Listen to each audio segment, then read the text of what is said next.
All right. What's going on, family? Peace and shalom. Peace and shalom. This is your brother DivineProspect of Kingdom Harbinger Ministries. And we're here with another Freestyle Friday session. I apologize for the delay. I had to get a couple things in order and together technically as well before we started. But now we are good to go. All right. So let me just get some things straight over here. Hold on.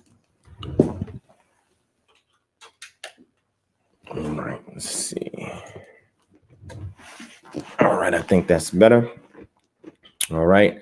So I want to say shalom to everybody who just joined in. I appreciate y'all coming through. When you get a chance, if you're enjoying this content, hit the thumbs up button, Make sure you share this video. And if you're brand new to this channel, hit the subscribe button and go back and binge watch on the archives. All right. There's tons of great content that we have on here that I know that you would like and enjoy.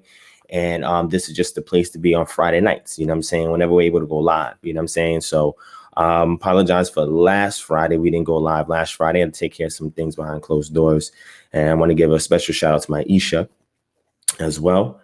And the great time that we had over the weekend as well on Sunday and things that we kind of wrapped up and got together over the weekend. So, had to take care of some important family business. And now we're trying to get back on track so that way we can take care of this ministry business and come back to serving the community. We've also been working behind the scenes, me and new team members for KHM to get some things structured in order.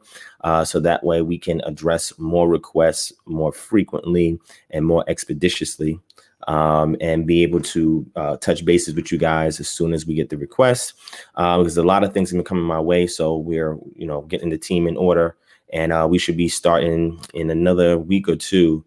Where we'll be able to en masse just take in all the requests and things of that nature. So I thank everybody who has already reached out to us. I appreciate your patience. Thank you all for being persistent and persevering and working with us as we go along this journey to get things on and popping for the community. All right. Okay. So with that said, family, let me give a couple of shout outs to those of you who are joining in already. So I want to say shalom to Just Call Me Tex. Shalom to the brother DB. What's going on? Peace be still. Dimitri Elder, Mikhail Von Net, Aishu Code, JJ 7000. He says, "Hey, Black Jesus wants to come on and talk to you." Well, maybe he can do it towards the end after I'm done. And we can probably wrap. But at the moment, I already got a couple things already laid out that we're going to discuss and chat about. And there's always a Q&A from the people who are frequent viewers, as opposed to somebody that's want to come in here and do an interrogation leading up to a debate. All right. That's not really a high priority. However, we're still on schedule for doing it later on this month. So I have no problem with that. All right. Shout out to Jessica Armstead in the building, Jetson Silencio, the Ruach. He says, finally caught one live. Peace and blessings to all. Thank you for being here, my brother. We're going to switch up the lives. We're going to try to do a live during the week, during the day, and continue to do the ones on Friday nights at night. So you'll be able to catch one or the other. All right. Shout out to Building Up the Faith of Yahusha. Shout out to Kevin Jones, Vincent Lemons, Van Coates. What's going on? Yeah. So Van Coates, again, that's the stuff that we put it in place so that way we can respond to those requests. You're on the top priority of one of those requests. So we should be get into everything next week. We'll have my team reach out to you and we'll definitely bring you on board and get you set up. All right. But just bear with us. And I appreciate your persistence and your patience, my brother. All right. Shout out to Sean Harris, Janelle, my brother, Knowledge Born Allah. He said he's in Atlanta. Okay. Well, inbox me on Facebook and I'll send you my contact info and we can go from there, my brother. No problem. Shout out to Sharon Hammonds in the building, Tracy H in search of Yah, G Taylor Made, my sister 916 Shan. She says Achiran away Mishpacha. What's going on? Shabbat Shalom, sis. All right. Sharon, you said that you sent an email, no response. We'll send it again tonight while we're talking. And I'll go back personally and take a look at it and see if we missed whatever your request is. Like I said, we're putting a team in place that's going to do a lot of that leverage on my behalf. So that way they can respond to things immediately instead of you guys waiting in the queue. And that's specifically why I've invested in doing this. So that way I can take on all requests as much as possible and without the or the least amount of time in regards to a turnaround response. All right. So I got you guys. Again, I thank you guys, for your support and for being persistent. And, we'll get to you guys. We're going to take care of you guys. Like I said, and that's why I'm investing in this. So that way we can respond to our requests much sooner. All right. Much sooner. All right. No problem, Van. No problem. All right. Shout out to my brother Rodney in the building, 617. Let's get it. Liquid Gold. What's going on? What's going on? All right. So those of you as you're coming in, like I said, hit that thumbs up button if you're enjoying the content. Hit the thumbs up button if you're enjoying the content. Also, make sure that you share this video, okay, in all your social media platforms. And also, if you're brand new, hit that subscribe button, okay? So recently on the Patreon, you guys know that we have the Patreon. So on the Patreon, we just added some new content. One of the latest books that we added on the Patreon, I'm actually going to bring it up on the screen so you guys can check it out and see it for yourself. Let me zoom in so you guys can take a look. And this is a pretty good book, man. It was about 24 years old, but the information is still relevant. Most of the stuff in it, I agree with some of the things, because I'm an Israelite, I have my reservations on. But nonetheless, it's a great book that I think everybody should take a look at. It's like an apologetic book, and how to respond to people who ask certain questions for things that they see in the text that seem very difficult. And this book actually peruses and goes through a lot of those things as well. You know what I'm saying? So this is an excellent resource just to have. Like I say all the time, eat the meat, spit out the bones. And, you can take it for what it's worth, right? But it's a great resource to have in your arsenal. And if you're part of the Patreon, you've probably already seen it. If you're not part of the Patreon, you can join the Patreon and get access to all of these books that we load up there and articles that we place up there. Or you can just do a request via email, which will probably take a little bit of time to get to you, because we're trying to address all the requests as they come in, right, in order in which they were received. All right. However, this is an excellent book, and you can even purchase it online if you want from Amazon. It's called Hard Sayings of the Bible by Walter C. Kaiser Jr., right? Peter H. Davis, F.F. Bruce, and Manfred T. Broke. OK, so that's excellent book. We also loaded up another article. All right. This article here is called Ancient Egyptian Demonology. Right, studies on the boundaries between the demonic and the divine Egyptian magic. Right, this is what this actual work is, but this actually focuses in on one particular work in particular.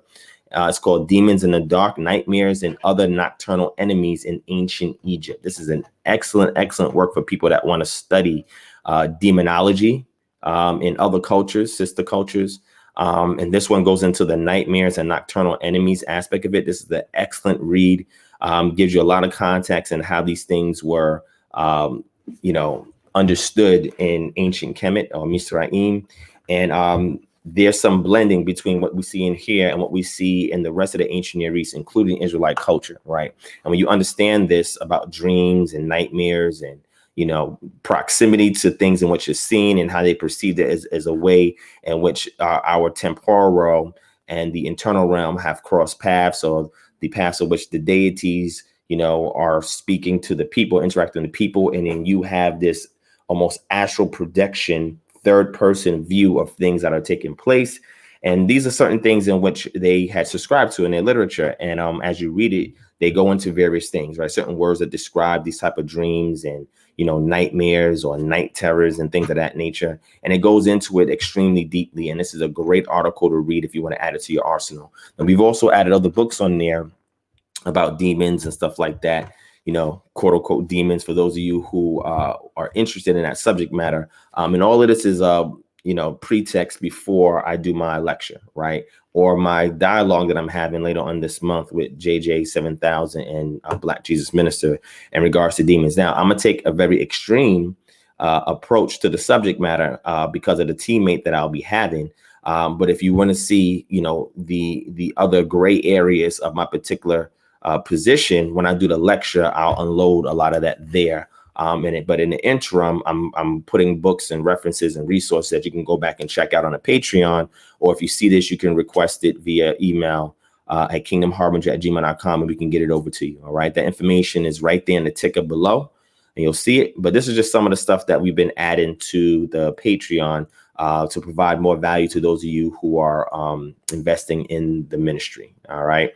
I want to say shout out to Sister Consuelo F. And also for signing up for the administrative assistant role for KHM. I appreciate that, sis. Sis Jill C in the building. What's going on, sis? Janae M, Audrey Daniels, King David Lucifer, peace. My brother David, Strong Island Keeper the Buck in the building. DB Hebrew Exalted by Yah. Candace Daniels, what's going on? Thomas Jackson, Sedaria Halliburton, what's up? Tracy H, Yehuda Daweed, Vincent Lemons, what's going on? Just Productions. He says, have you done anything on a Kabbalah? I haven't done a straightforward teaching on it. If that's what y'all want, I can do one on there. I'm fully versed in and I understand Kabbalah, and I've read tons of material on it. I just don't teach it because that's not the lane that I'm going in as far as sharing information with the community. There's other people in the community, like my brother Zion Lex, who have taken up that mantle to go and teach Kabbalah to the people, but that's not my angle, right? So, but if you want me to do a quick crash course on it, I could definitely do that and give you all the resources. You can go back and check it out for yourselves and look into it yourself. So if that's what you want, let me know. Tracy H says no sound, but other people say they can hear me, so I'm not sure what's going on. Tracy, maybe you want to restart your browser or your phone, tablet, or computer and see if that works. But I think everybody else said that they can hear. All right. Shout out to my brother, Coach Vaughn Parker in the building. What's going on? My brother, James, aka Get Wise. Derek Stevenson. What's going on, my brother? What's going on? Shout out to you. All right. Kevin Carter, Judah's Redemption. What's going on? Diamond Loop. All right, says, thanks for the diligence of your studies and attention to Israel. I'm learning so much. All praises to the Most High. Anytime, I'm here to serve. And I appreciate you guys for your support and keeping this show going, keeping this ministry running, and allowing us to work together as a team. All right. Jill, she says, did you get the video I sent of the interview? Yes, I did. I will be releasing the trailer of my trip to DMV area for the KHM chapter launch this weekend. So some of that will be in that actual trailer. And if anybody wants to see the full raw uncut footage, it'll all be posted up on Patreon. However, the 10-minute trailer will be up on YouTube for you guys to get enough insight in what was going on while we were there. But if you really want to see the full video of all the snippets that we added in there, you have to check out the Patreon. You can get a lot of those behind the scenes, because that's one thing that we promise as exclusivity to our Patreon subscribers. All right. Shout out to Bruce Williams in the building, the Onabi Project. What's going on? Thomas Holmes. What's going on, Uncle? That's my real uncle in real life. You know what I'm saying? Shout out to my Uncle T in the building. My brother Yesha Moore. What's going on, King? What's going on? I think I seen you sent the message about your music as well. So I definitely want to push it. You know, that was something that I was interested, as you recall, I think it was last year with that event that was going down that Brandon T. Jackson had. But I mean, we can do that, my brother. If that's a drive and commitment that you want to do, and that's a way to help you get your ministry off of the ground as well, to get you out any pits or any dark spots, then I'll be more than happy to help you with that. All right. Shout out to Lawrence Jones in the building. What's going on? All right. Shout out to Judah's Redemption. All right, family. So let's go ahead and get started, man. Let's go ahead and get started. Shout out to Benny Bruce. What's going on? Aisha Cole said, any chance you can point us to some Israelite crafted stones for casting lots? Well, I did share that. Actually, I did a giveaway and I gave away a casting lot set. If you're interested in purchasing your own casting lot set, I can send a link to you if you want it. Just email me at kingdomharbinger@gmail.com and I'll send you the link where you can purchase a set for yourself. All right. You can get the set for yourself. So just hit me up via email and I get it over to you. All right. Shout out to my brother Kevin G in the building. What's going on? All right. All right. So let's go ahead and get started, man. Shout out to my brother Emmanuel Marcellin for the super sticker donation. I appreciate that, my brother. Thank you so much. Thank you so much. All right. All right. So, like I said, you can go ahead and check out the Patreon. We got that there in the ticker below. Also, if you want to support this ministry anyway, you could do the super chat, or the other information is in the ticker or description below. Also, the trailer, like I said, will be released as far as the KHM DMV chapter launch. So you guys can check it out. That actual video is on the channel if you want to go check it out to see the briefing that we did, the presentation, and as well as the breakout session on our Jubilee Main Mission Credit Repair Services, or our Naturopath to Eden, which is our naturopathic health consultation services, right, or education services. Okay, you can go ahead and check that out. All right. So let's go ahead and get started. I want to put out a disclaimer before I get started on tonight. What I pretty much want to say is that, the information I'm about to share, things I'm about to say and go into, this is nothing personal, right? I don't have anything personal against anybody with an opposing view of mine. I could care less about, what you do personally, what's going on with you personally. I have no intentions on attacking your character personally, your family, your ministry, quote unquote, your organization, or just you as an individual, right? I'm pretty much just dealing with the claims that's being made, the things that's being said, and that's pretty much what I want to focus on, right? And I think that if we invest our time and energy in dealing with that, we would be best be able to serve the community at large, right? Because people can learn more when you're just addressing information and not attacking a person's character, standing, or education, anything along those lines, right? When those are done, those are cheap shots, and they're done as ad hominems to remove you away from the subject matter that's at hand. All right. And ad hominem is something that's very important. This is something that I realize that a lot of Christian apologists do when it comes to the Israelite community. Regardless of whatever the ad hominem attack is that they cast on the guilt by association, logical fallacies, or the ad hominem where they attack the person and not the argument that they presented forth. It doesn't matter what a person's standing is or anything like that. The bottom line is when the argument is put forth, you have to address the argument. Forget the person, just address the argument. You know what I'm saying? So it's just like that. So I'm not going to let anybody deter us away from the information at hand that needs to be addressed. Okay. So I'm going to say this.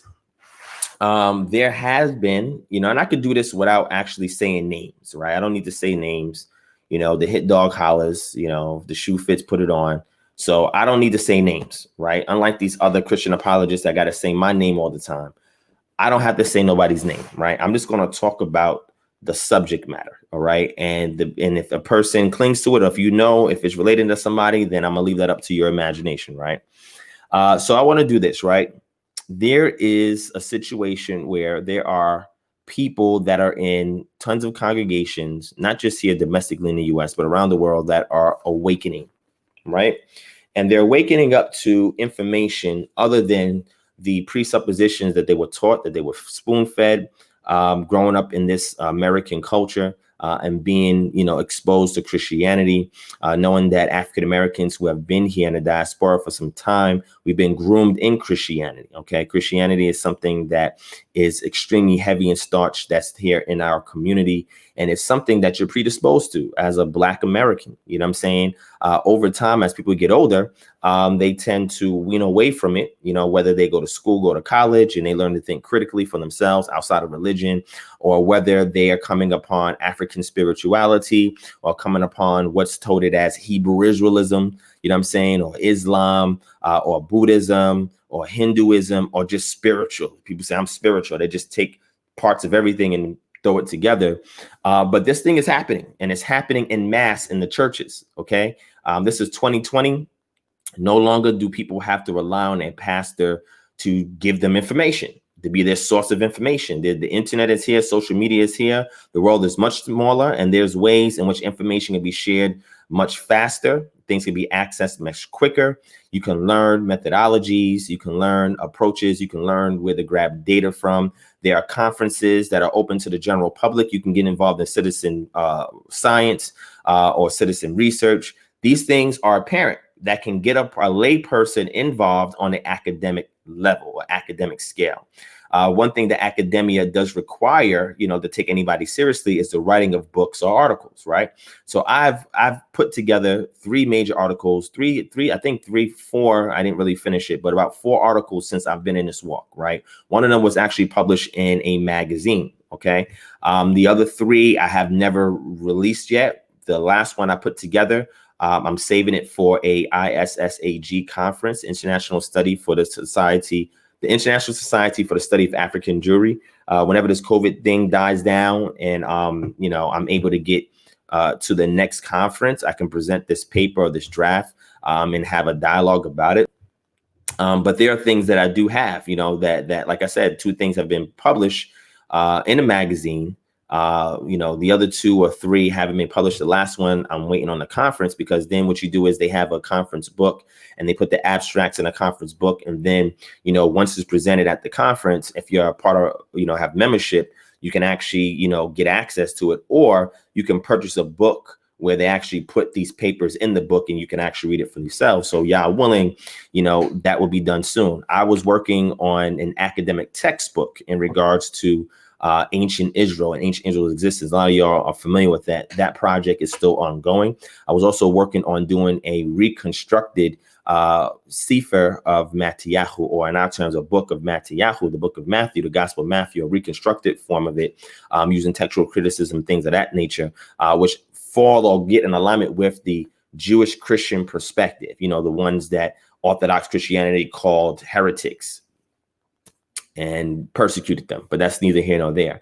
You know what I'm saying? So that is a project that I'm still working on, as well as a reconstructed form of the Chumash, or the Torah, first 5 books. And these are immense projects. These are not something that could just be done overnight. These are things that I cannot do by myself. It requires extensive collaboration in consultation with other like-minded individuals, people in academia that I've involved in these projects, and these things that I have not completed yet. And this is essentially why I'm building a team, so I can get all this material out. Because one thing that Christian apologists like to do, and I'm talking about the ones that have degrees and the ones that have written papers and books, not the other ones who haven't, because they can't even question me and they haven't even produced any work. But the ones that have produced work, they say, well, this guy don't have this and this guy don't have that. Never mind, they don't address what's on the table. They just want to attack my character and say, well, this guy don't have this guy don't have that. Well, just so you know, next year, what I'm going to be doing is showing you guys certificates I have of courses that I've taken, right? Just so that people can see it. I don't like to brandish it. And the bottom line, just deal with the information, right? I'm not here to tout myself as some scholar. If people consider me of that, that's fine. You know, you can have a layman scholar. You know what I'm saying? I was even going to do a show like 3 years ago called The Layman Scholar, right? Because that's what I feel I am. I'm a layman scholar. You know what I'm saying? I've interfaced with academia, I interfaced with the layman. And I like to have that moderate position, or that middle point, where I can leverage, you know, dealing with the community at large and dealing with academia and dealing with celebrities and other individuals, and just work in that way and just be a jack of all trades. You know what I'm saying? But at the same time, when arguments are presented, I just want it to be addressed, right? Don't worry about who I am, what I do, anything about me. Let's deal with the information at hand. People like to draw straw man about me and say, well, this, and that, instead of actually inviting me on the show and letting me speak and let me build. And you can see they have this idea in their mind that Israelites are, you know, belligerent, and Israelites will talk over you, cut you off. But that's not the case with me. You go and check out this channel. I had tons of debates and discussions with people, extremely respectful. I even give people the floor so much so that people get mad at me. My audience gets mad at me and say, oh, you should have cut him off. I'm like, no, this is chess, right? So all of the things, or the walls they're trying to place up in front of me, I'm removing them down slowly but surely. When my books and my articles are officially published, what are you going to say? When I show you my certificates and my honorary degree, which I'm in the process of getting the application started for that, so I can work on that next year, what are you going to say? See, these things don't mean nothing to me. Like, to me, they don't mean nothing to me. However, it does mean something to certain people, and it does give me access to certain people to have a discussion.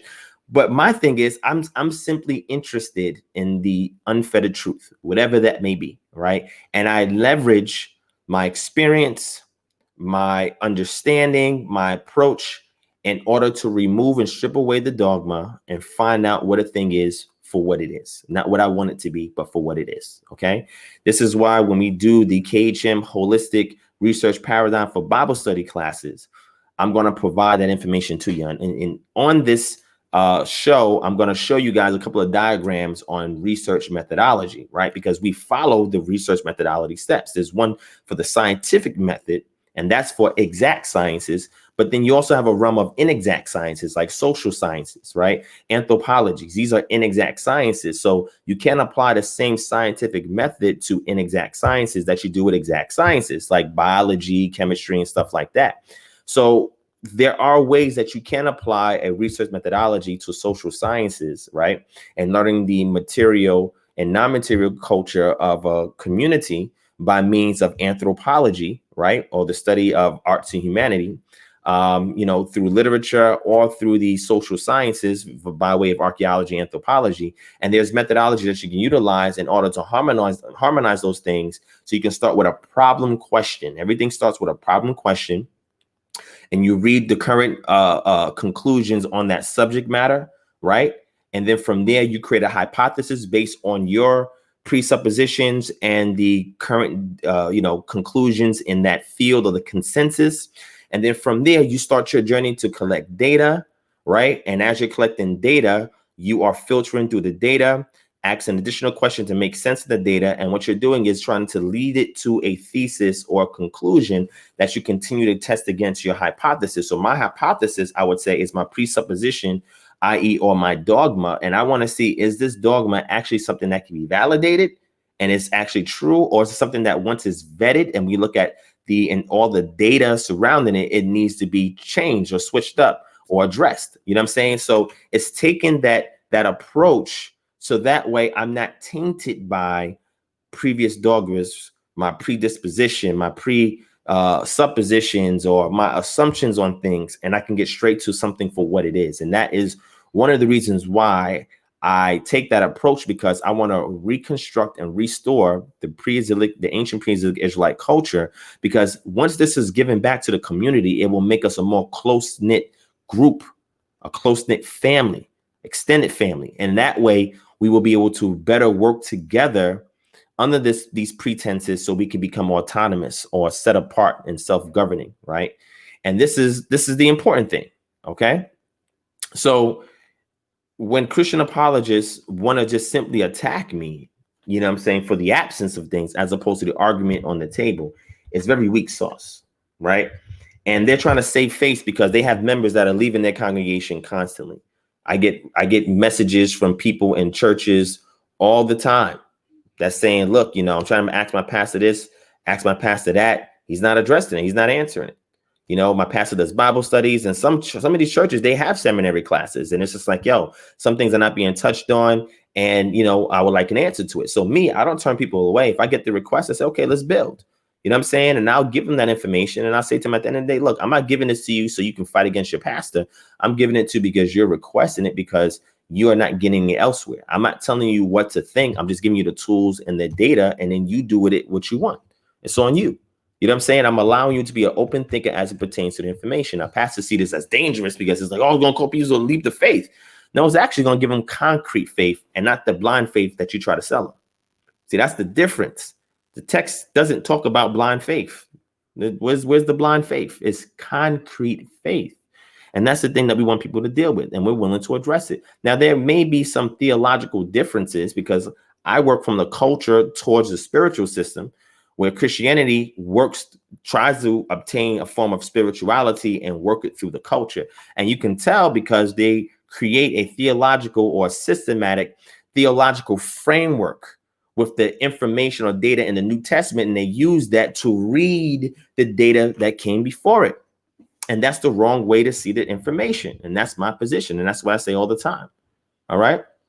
So with that being said, I want to address just a few things that have come up recently that I've heard that Christian pastors have said to individuals who are questioning a lot of the dogma that the church wants them to accept as incontrovertibly true.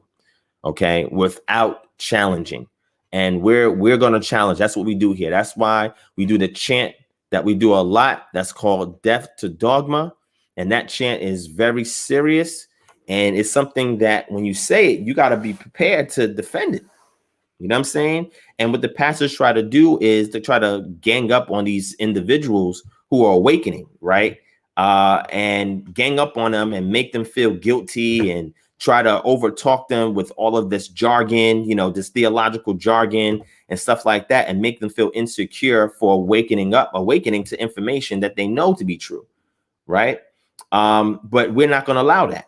You know what I'm saying? We're not going to allow that. So I'm going to defend anybody who supports this ministry, who have been subjugated to this, either presently or in the future, right? If you need our assistance, we're here to be a support group. It's crazy that people call us cults, you know, but yet when it comes to parting ways, that's how you can find out if you're dealing with a cult or not. Like, and I give you an example, right? Shout out to my brother O'Shea White for the donation. Shalom, my brother. Thank you so much for that. Shout out to Robert Henderson, my brother, for shooting a donation over. I truly appreciate that. He said, I follow KHM because Ron is on a quest for truth. That's why he's my praise shepherd. Shalom, peace and blessings, family. Thank you so much for that, my brother. I appreciate that. All right. So my thing is to show people that the most defining part of a cult is when you leave, how are you addressed? And I'm going to show you the difference between me and these churches, right? So we have a church where members in the church, and I'm just going to give you a hypothetical, right? You have a member in the church. It's crazy because people always talk about this woke church thing, but then when people wake up, you get mad. You try to perform damage control. You know what I'm saying? Like, you call the woke church for a reason. So you can't get mad when people start waking up and start wanting to leave because they're not getting what they need there. So here's the thing. So you get a situation where you have a member of a church and the church says, oh, you're in covenant with us, or, you know, you're a membership and you signed the laws and bylaws and you should know the protocol of the church and all of that. You know what I'm saying? Shout out to my brother, Reckless Animosity, KHM DMV in the building. Thank you for the donation, my brother. Like he said, hit that thumbs up, family, hit that thumbs up, right? And then you get a situation where, you know, the person wakes up, okay, and they say, man, you know, some things I have questions on. You know what I'm saying? So they have other people that they know in the church who are elders, ministers, deacons, whoever, that they talk to from time to time. And, you know, a conversation will come up and then they'll share their worldview or their perspective on something or a question. And then they get the side eye. Like, what you just say? Like, and then a conversation ensues, right? Mind you, this person has been in the church for years, right? Their integrity, their character, everything's been vetted. They've been keeping it a buck, keeping it real, you know, paying their tithes and offerings, serving in ministry without asking for anything in return because they believe they're doing their due diligence to God, right? And the moment that something comes up and they voice it, now all of a sudden it's like, whoa, we got to do some damage control. What's going on with this brother? He waking up. So then what happens is the elder, the minister, deacon gets back to the pastor and says, hey, look, so-and-so just had a conversation about this. He's reading this and he's saying that it's a problem. So the pastor's mind says, oh, I got to protect the flock. It's like, all right, so let's have a brother who is well-versed in the church doctrine and who's been fully discipled, and we're going to have him reach out to this brother. So he goes, reach out to the brother, and they have a conversation. He and the pastor's thinking, oh yeah, I sent my best student to go and handle this situation. But then he comes back and say, yo, this dude is flat-footed on what it is that he's saying, and he really needs it to be addressed. So instead of the pastor inviting the person over to have the conversation civilly, the pastor then reach out to the person and say, hey, look, you know, whatever conversation you're saying with members of the church, whether it's in the church or outside the church, you're telling somebody what they can't say in their own place of business or at home, right? So you're telling them that so you're trying to put a gag order on that person outside of the church. Even when they're not even representing your church, they're representing themselves. They should be allowed to speak their mind. Who are you to tell them you can't talk about doctrinal things and be a member of the church? Like, what? Okay, so look, check this out, right? So now we have a situation. Pastor reaches out. Pastor finds a subtle way to induce guilt, right? So the pastor said, oh, come on, man. You know, you've been in church for X amount of years, bro. You should know the doctrine. Have you even been fully doctrinally discipled and this and that? So you hear these things that go out. And the person's like, well, yeah, you know, I know the protocol and I'm familiar with the doctrine. No, but you haven't been discipled, because if you were discipled, then you would know these things that you're reading and things that you're watching, things you're seeing on YouTube, let alone reading books on top of seeing things on YouTube. You would know that that's false and that's contrary to the gospel and to the faith and the tenets of this church and so forth. The person's like, no, it's not that. It's like, you know, I have similar conclusions. It's just the way that I'm arriving to those conclusions is a bit differently. And the pastor's like, no. So we have to have an intervention, right? So then the pastor comes along and, you know, sets up a discussion. He has a discussion with the pastor and he's telling the pastor, look, these are the things that I'm seeing, blah, blah, blah. And the pastor doesn't really address these things, right? But simply tries to save face for the ministry by saying, okay, well, yeah, I see that. However, this is what we teach here, and this is what, is true. And isn't this clear to you? Isn't this evident? Can't you see this? Like, that's condescending. That's belittling, right? These are the things that the pastor do. And then they start throwing you a whole bunch of theological jargon, yet you don't understand. Never let anybody make you feel insecure by throwing theological jargon your way. It's the same way it works in court. If you bring up anything and you do not understand it, you have the right to ask that person to define what you're talking about. See, I'm a student, I'm learning, I'm growing. So I'll get around people who are more, I see that's more versed than me than I am, or more astute in things. And if they say something and I don't know, I ask them, hey, can you slow down for a second? I heard you say this. Can you define that? Can you define that? And then they say, oh, okay, yeah. And they'll define it for me. And then I say, okay, can you give me a primary source with the usage of that term from some kind of, whatever industry that term is from? Because, I'm in IT. So sometimes I hear things in IT and I say, well, show me the IT. Show me where that's from. And their job, after they give you their definition, is to give you a source that defines it, that is the consensus, that is accepted. So you can make sure the usage of that term that's coming out their mouth is in alignment with the way it's laid out in that industry or in that field. Whenever they introduce something to you, they have the obligation to define it and give you a source where it's used so you can make sure they're using it within context. Okay? Because a lot of times they'll say these deep stuff and it's out of context. Okay, let's keep going.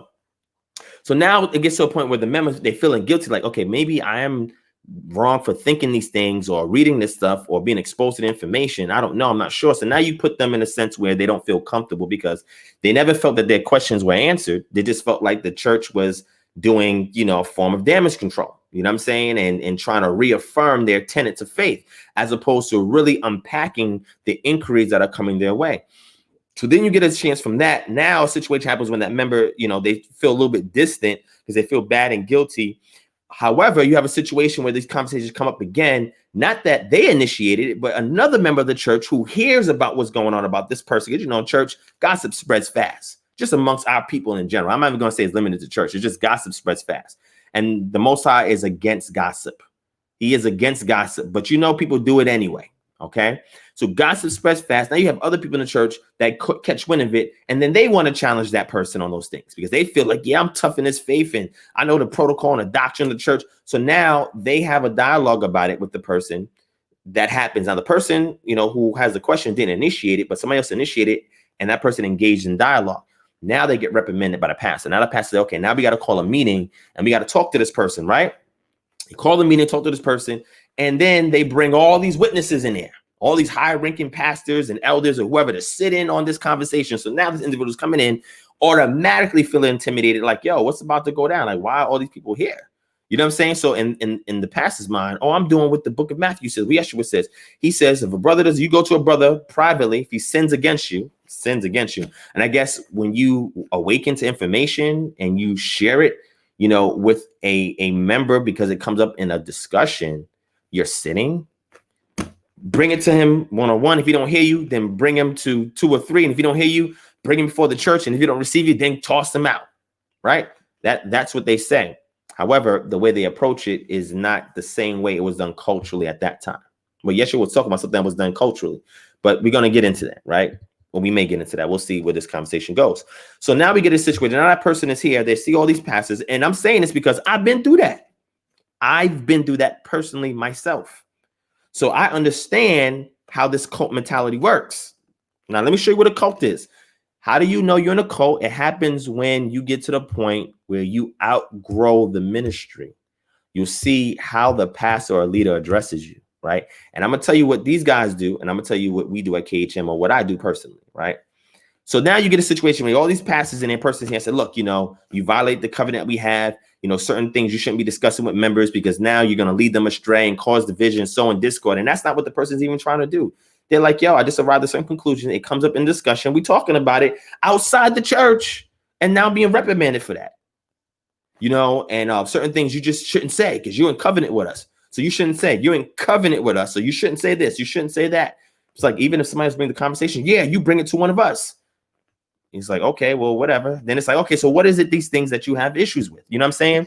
So then it comes up like, look, you know, blah, blah, this and that. So first they draw a straw man of the person, and the person has to defend it. Say, look, I didn't say that. I don't believe that. Because what they have to do is demonize your position in their mindset so they can feel justified for what they're about to dish out to you, for the reprimanding they're about to do, right? For the penalties they're about to impose upon you, for the excommunication that they might do, whatever the case may be. They have to demonize your position automatically so it's easier for them to attack you, right? But when you say, well, I didn't say this and I didn't say that, that was not my position, that's not what I said, and you try to clarify what you're saying, hopefully you have somebody that's there that says, okay, let me ask some questions. I can get down what you believe or what you're saying or what you're reading and this and that. And you would think that once a person puts a claim, they'll say, well, I heard this video, I read this book.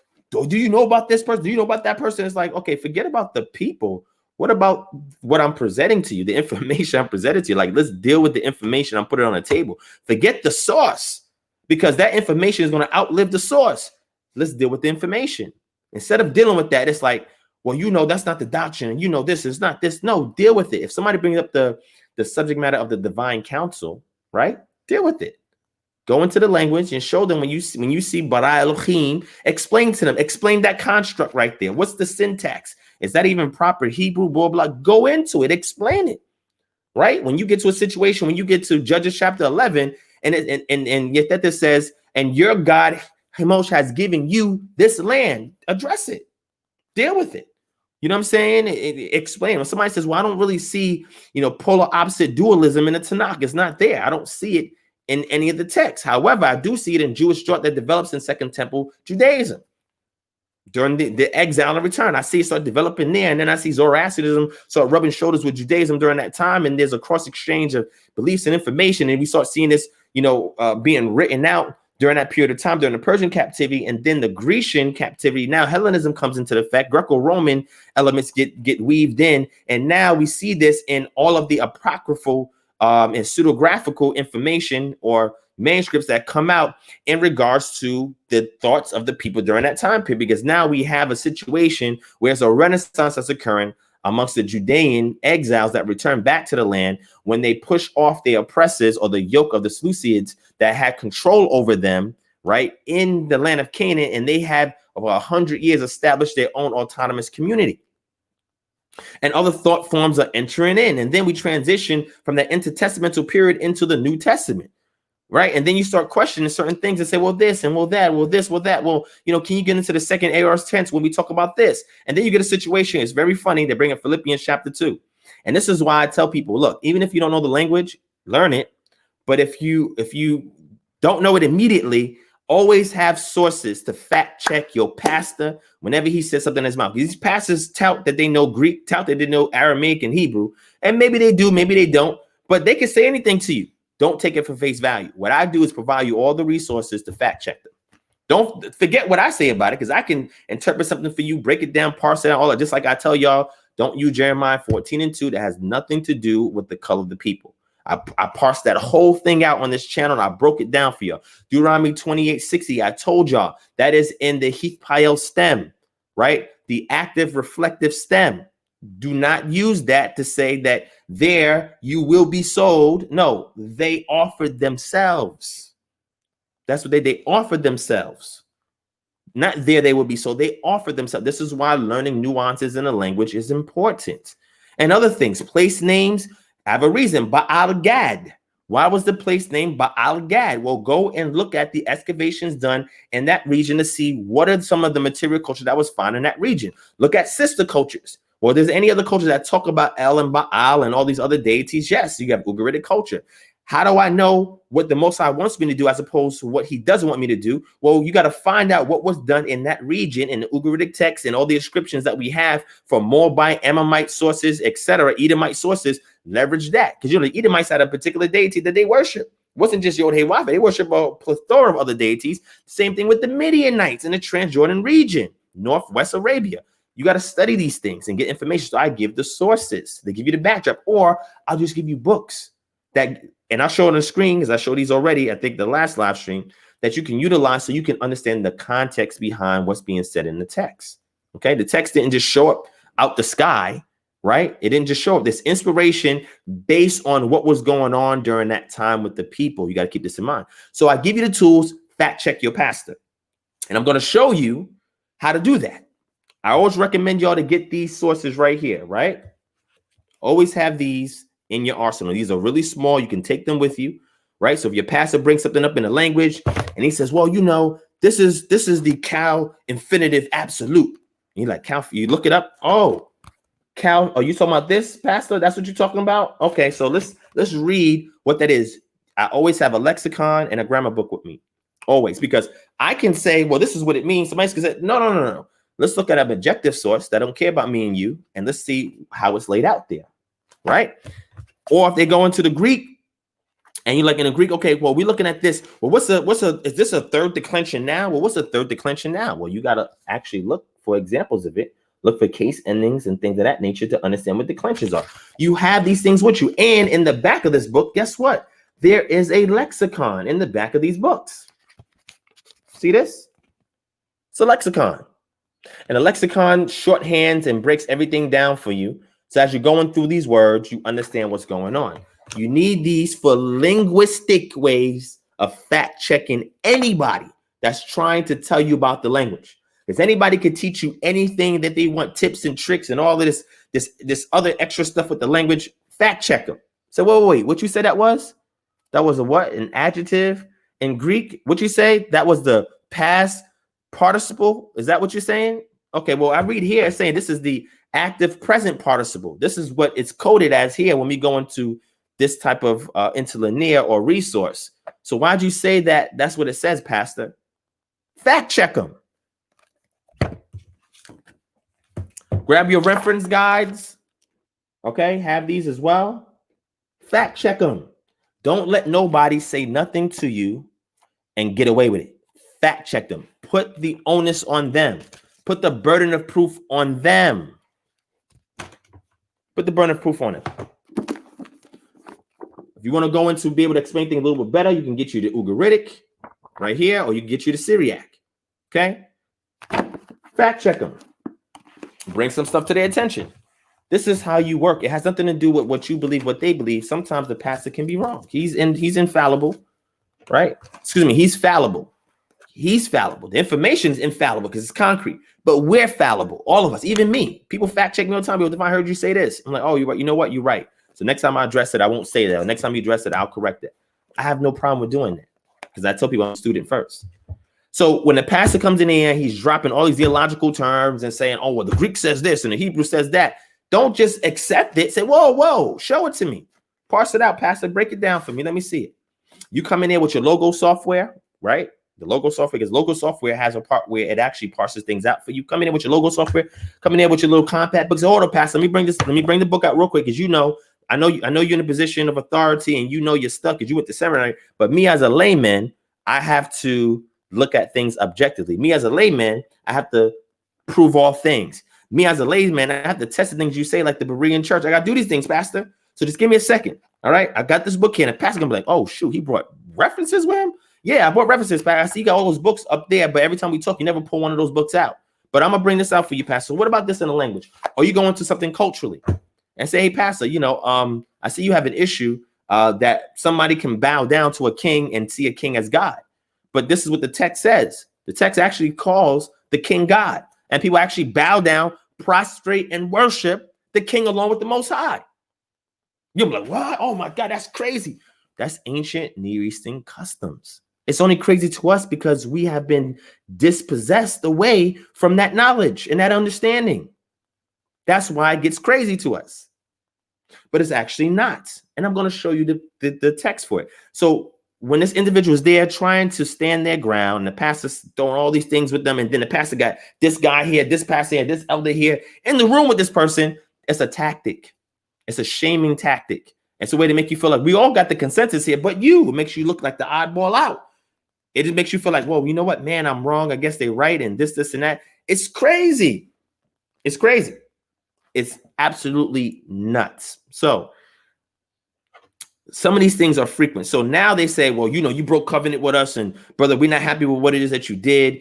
And, we're going to try to decide what we're going to do with you, but for now, we actually don't say nothing to nobody about this conversation, or don't get into these dialogues with other members of the church because you're so in discord and you're doing this and you're doing that. And, we thought you was discipled and you're in a position of leadership. Now we got to take you off of leadership. Now we got to proper disciple you. So you hear all these things. They just throwing it at them, making them feel bad. And man, I'm cool with your family and your kids and your wife and your brother and your mother and your father, and we've taken trips together. It's like, yo, how can you, and it make you feel like you're turning your back on the church, making you feel like you stabbed them in the back, and you didn't. You simply came across information that resonates with you, and you just want them to lead you to self-discovery. That's what I tell people. I'm here to lead you to self-discovery.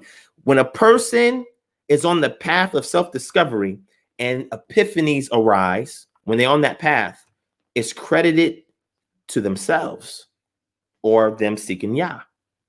It doesn't have to go back to the person who gave the information. You understand what I'm saying? It doesn't have to go back to, shout out to my brother James for the donation. I appreciate that. And Myron Henderson for the donation. I appreciate that, right? So forget it going back to the person. The objective is we're trying to see, how do we please the Creator? How do we please the patron deity of the children of Israel, right? How do we do that? Spirituality is a manifestation of abstract ideas based on concrete information. So I have to concretely know how to do this in order for me to be pleasing to an essence that is not tangible or physical like we are, okay? And these concepts and ideas, how do I manifest it through my concrete life, right? So now you get to a situation when you're shamed and they say, oh, we thought you was discipled and we thought you was in covenant with us and we thought you was this, and it's crazy that you having these ideas and you stand with this position, like make you feel bad.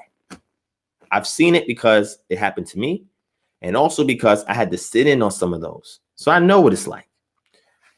And this is how I address it. When a person comes to me, yo, Divine, this is where I'm at, this is what I'm learning, blah, blah, blah. You know what I say? I say, you know what, my brother or my sister, I'm happy for you. I see where you at. If you want to talk about, let's discuss it. Once we discuss it and we give our points of view, I said, look, it seems like you at a point where you have outgrown this ministry, right? And those things happen, right? There are people who are like trees that seek to have deep roots. And sometimes the soil that you're currently planted in may not provide depth for you to grasp that, because it has a particular assignment or mission that's outside the scope of where you're at. So I pray, with the help of the Most High, that he will uproot you and replant you somewhere else where you can receive the nourishment that you need for the path or journey that you're going on. You've sacrificed for this ministry. You've invested in us. You've helped and assisted without asking for a dime. Any information you come across, I have not seen it, your character change from the first time I met you to now. It's been consistent. And I appreciate you coming to me and sharing this information. So I want to give you my blessings in this new direction in which you're going. Okay. So this is no longer for you. This is not for you anymore. And that's fine. These things happen. We grow. Sometimes people get, more meat, than what they're currently at. And you're entitled to that. Don't feel bad. Don't feel ashamed. This is where you at. Only thing that I would encourage you to do is think about things objectively, use the methodology and tools that we provided for you. Make sure you get in prayer with the Most High to make sure that what you're learning is in alignment with his will. And any assistance that we can provide you on this new journey, we're here to help. Whatever you need, my brother, you've given to us over time. This is where you're at now. So it's our turn to repay the favor. Done deal. That's it. What's all this? Oh shit! Why all this additional stuff for what?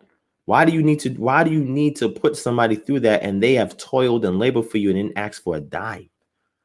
That goes to show that they're just a number to you.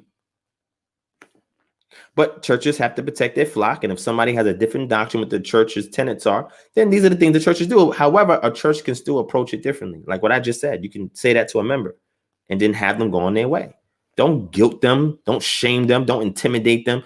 Don't override what they're resonating with, right? If you're not prepared to unpack it and go into it for them, leave it alone and just say, look, this is, we come to a point of intersection. And what I used to do in church, once I saw the pastor do it, I said, well, pastor, I'm going to tell you a true story. I had a pastor that was doing that. He was just straight like, bull. I said, well, pastor, look, how about we use a scripture, right? And the scripture that I normally would point to is the story of Paul and Barnabas, right? And then Paul and Silas. It came to a point where Paul and Barnabas were rocking together, but something happened. There was a contention. So instead of them creating disarray, they parted ways. And as they parted ways, the Most High then got Silas and hooked them up with Paul, and Paul continued his assignment, and Barnabas continued his assignment. That's it. This is where we're at right now. We're in the fork of the road, right? We can no longer bring you to the destination that you're trying to go. All we've done, or hopefully all the church has done, is giving you the tools to equip you. So now once we part ways, you can go where the Most High has for you to go. You can go and you can do that path. That's how it works. It's that simple. So this shame and stuff, this craziness is unnecessary. You don't need it. You should not subjugate yourself to it. Don't let these pastors tell you anything. Fact check them. Fact check them. And if they don't like the fact that I told you that, they can come and see me. I have no problem talking to your pastor for you, or your elder, or your deacon, if they're willing to talk. They'll type my name in and say, oh, look at this video that they did about this guy. So you're looking at a counter argument video, but you didn't even watch the video about the actual argument or the follow up to the counter argument. Like, you don't want to hear nothing that I said. You just want to hear what my opponent said. That's ridiculous. And that's how you know this weak sauce. All right. That's how you know. All right. So let's get into some information and transition the show further along. We at almost at the 1 hour mark. So let's deal with a couple of things here. Right. First thing is, hold on. Give me a second. Hold on. Hold on 1 second. All right. Now, I tell you guys all the time, the most important thing is to have resources at hand so you can fact check things that are said to you, right? So let's get into a certain context. Now, I'm going to posit what my position is on certain things. I'm explaining to you how I got to that conclusion, why I stand on that. And it doesn't matter. So Sharon says, where do I get those compact fact checking books? Well, these are on the language, right? These you can order from Amazon. You can get it from Church Source. You can get these from christianbook.com or wherever. So you can purchase these things separately. And these are for fact checking grammatical things that come up in regards to the language. And this is what I always use these as a go-to, right? Because I'm familiar with most of the content in it, but I always go back to it because sometimes I may forget a fundamental or overlook something. And then if I do, let's say it's with parsing out a verb or something like that, then I go to my diagnostics chart, right? You got the diagnostics chart here. So that way you can diagnose a verb that you come across that you may not be familiar with, okay? And this happens to me all the time. Right? Sometimes there's irregularities in the text, things that just don't follow the laws of the language. And you got to look at these things. Okay. So with that being said, you can get these, like I said, these sources, you can get these online. All right. So again, you can use these to fact check people. Don't let anybody put you in a box. Don't let anybody shame or use any shame tactics, anything like that to you. All right. So shout out to Sister Noelia in the building. What's going on, Noelia? Revolutionary Me. Shalom, sis. What's going on? Son of Perdition in the building. I see y'all saying a whole bunch of things in the chat. I'm not seeing the chat right now, but I'm just proceeding on with the show, okay? So let's deal with some of these things, right? So when we do the Death to Dogma series, I'm going to address each one of these dogmas in a 30-minute video where I'm actually introducing you to the dogma, the origin of the dogma, and how to objectively examine the dogma, whether it's true or not. And I'm going to leave it open to you, right? I don't want it to be a long discourse. I just simply want to introduce you to the dogma, give you the tools so that way you can see why the dogma doesn't have a lot of legs to stand.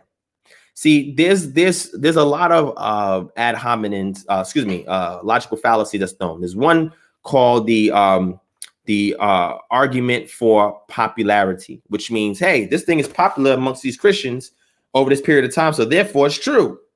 That's a logical fallacy. It doesn't matter if it's popular. Or, this particular position wasn't really known like that, and only a small few, that's an argument for novelty. Okay. All of these things don't matter. Do not argue from a popular position. Don't even argue for a consensus. You can say the consensus says this, but this is how you validate what the consensus says. Or here are some nuances amongst that consensus where still things are not agreed upon, right? It's open for speculation. Be honest and open with information. The best way to do that is equip people with the methodology and the sources so they can do it for themselves, okay? So check this out, right? Shout out to Sister Yvette Powell in the building and Jasmine Berry. Thank y'all for joining us. Derayahu Bendora, thank you as well for joining us. Okay. So let's do this. All right. Let me grab one of these things that came up and let me give you all the tools so you can fact check these things. All right. So now you'll hear Christians say they use Philippians chapter 2 a lot, right? And again, it's to me, I don't like starting a theme in the New Testament. I just personally don't like doing that. However, that is the method that Christians use. So I have to use their methodology to work it towards or lead it towards the point that I'm trying to prove or trying to assert. And what they do is a lot of times they start their understanding of the entire text from the New Testament because they believe this is the full revelation of things that were valleys in the Old Testament that we didn't see before, right? And I say, no, a lot of these things already pre-existed. If it's not in the Tanakh, it's in the intertestamental works. Okay. So one of the things they bring up is Philippians chapter 2, verse 4. And I'm gonna show you guys, verse 6. All right. And what they try to do is try to use these passages to teach pre-existence. I do not subscribe to the pre-existence of what somebody would call God the Son. I don't subscribe to that. I don't subscribe to Orthodox Christianity's Trinity doctrine. I do not subscribe to that. I don't. And what I do is I show people the provenance of where these ideas come from. And then people, once you show them the provenance, it's like, no, but it's in the Bible. And it's like, no, it wasn't laid out in the Bible. It wasn't. And the reason why is because if it was laid out in the Bible, then how come 200 years was missing before Tertullian came on the scene and actually laid it out? Did you guys know that Jerome said that Tertullian was an ordained priest? Did y'all know that? Did you know that Tertullian's parents were pagans? Did you know that Tertullian was in the area of Carthage and that part of Rome, and that you know that he was a legal aid to the Romans? Did you know all this? Did you know that we don't have any in-depth information about his conversion experience? It doesn't exist. We don't know. It's a lot of unknowns we don't have about Tertullian. And I'm not trying to attack his character. I'm just saying, look at his life as a whole. Now, he did put a lot on the line in regards to his teaching, in regards to defending Christianity. More power to him. But this theological framework, what they'll say is that, well, the Trinity doctrine was not mature until after Tertullian. Well, Tertullian actually had a subordination doctrine. He believed that the Son came about in existence at some point from the Father. He says this in his work talking about the Trinity. So he is almost in alignment with what Arius was teaching in regards to subordination. Did you know that Origen came right behind Tertullian to reaffirm this Trinity doctrine, and yet he was called a heretic?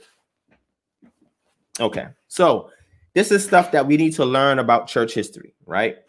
I have tons of resources on this. I read this stuff all the time, and I have all these questions, and I'm just waiting to have a dialogue with people that hold the patristic sources equal to Scripture. This is something that's done in the Roman Catholic Church.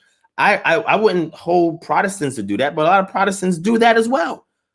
The same thing that they say, sola scriptura, they don't have sola scriptura. They don't deal with sola scriptura. They don't.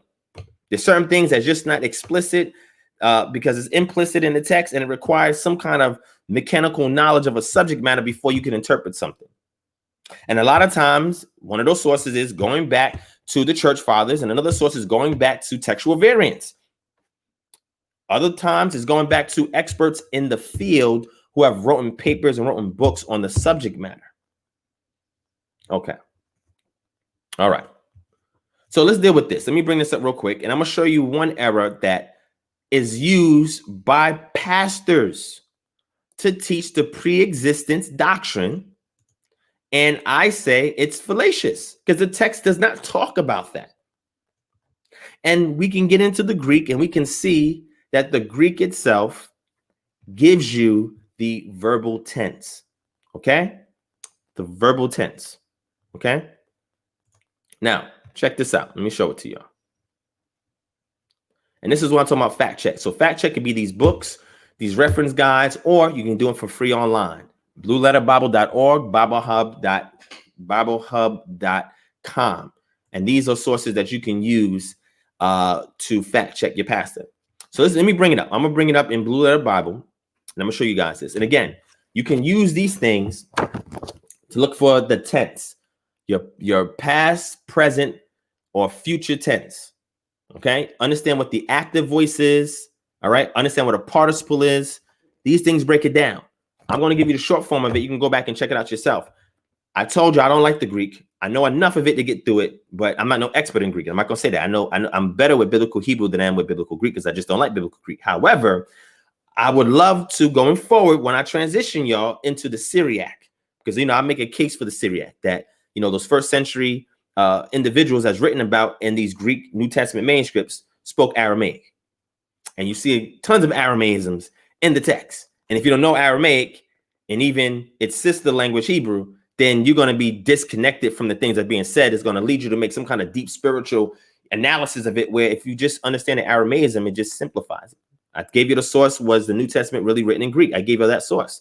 And it breaks down a lot of these Aramaisms, these Semitic idioms. Okay.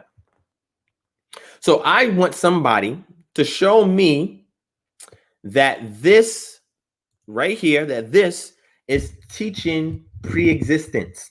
So if anybody out there, it could be an Israelite or Christian, doesn't matter. If you believe in the pre-existence of Yeshua, please tell me how Philippians chapter 2, within its context and the grammar, proves that point for you. All right. So let me pull it up on the screen real quick. All right, here it is on the screen. Let me show you guys something. Let's go to the KJV real quick. All right. So what you want to do in this, right? You want to type in the verse. It'll bring you here. You're going to click on tools. When you click on tools, it'll break it down to an interlinear, Bibles, cross references, commentaries, dictionaries, etc. Right? You can even go to dictionaries for it. Right? And it gives you more information on it. I don't use commentaries no more because I use the same tools the commentators use. So I don't need to use commentary. Right? I refuse to use commentary no more.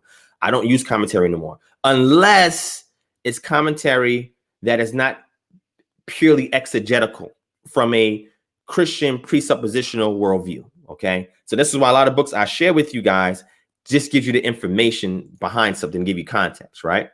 So here in Philippians chapter 2, right, it says here in the KJV, who being in the form of God thought it not robbery to be equal with God. Right. You have other things. Matter of fact, let me bring up the Bible Hub. Let me bring up Bible Hub. And the reason why I'm bringing up Bible Hub is because it's going to give you the parallel Bible, where it's going to show you various Bibles side to side, various translations side to side. So you can see what pastors like to do, which is, to me, is very peculiar that they do these things.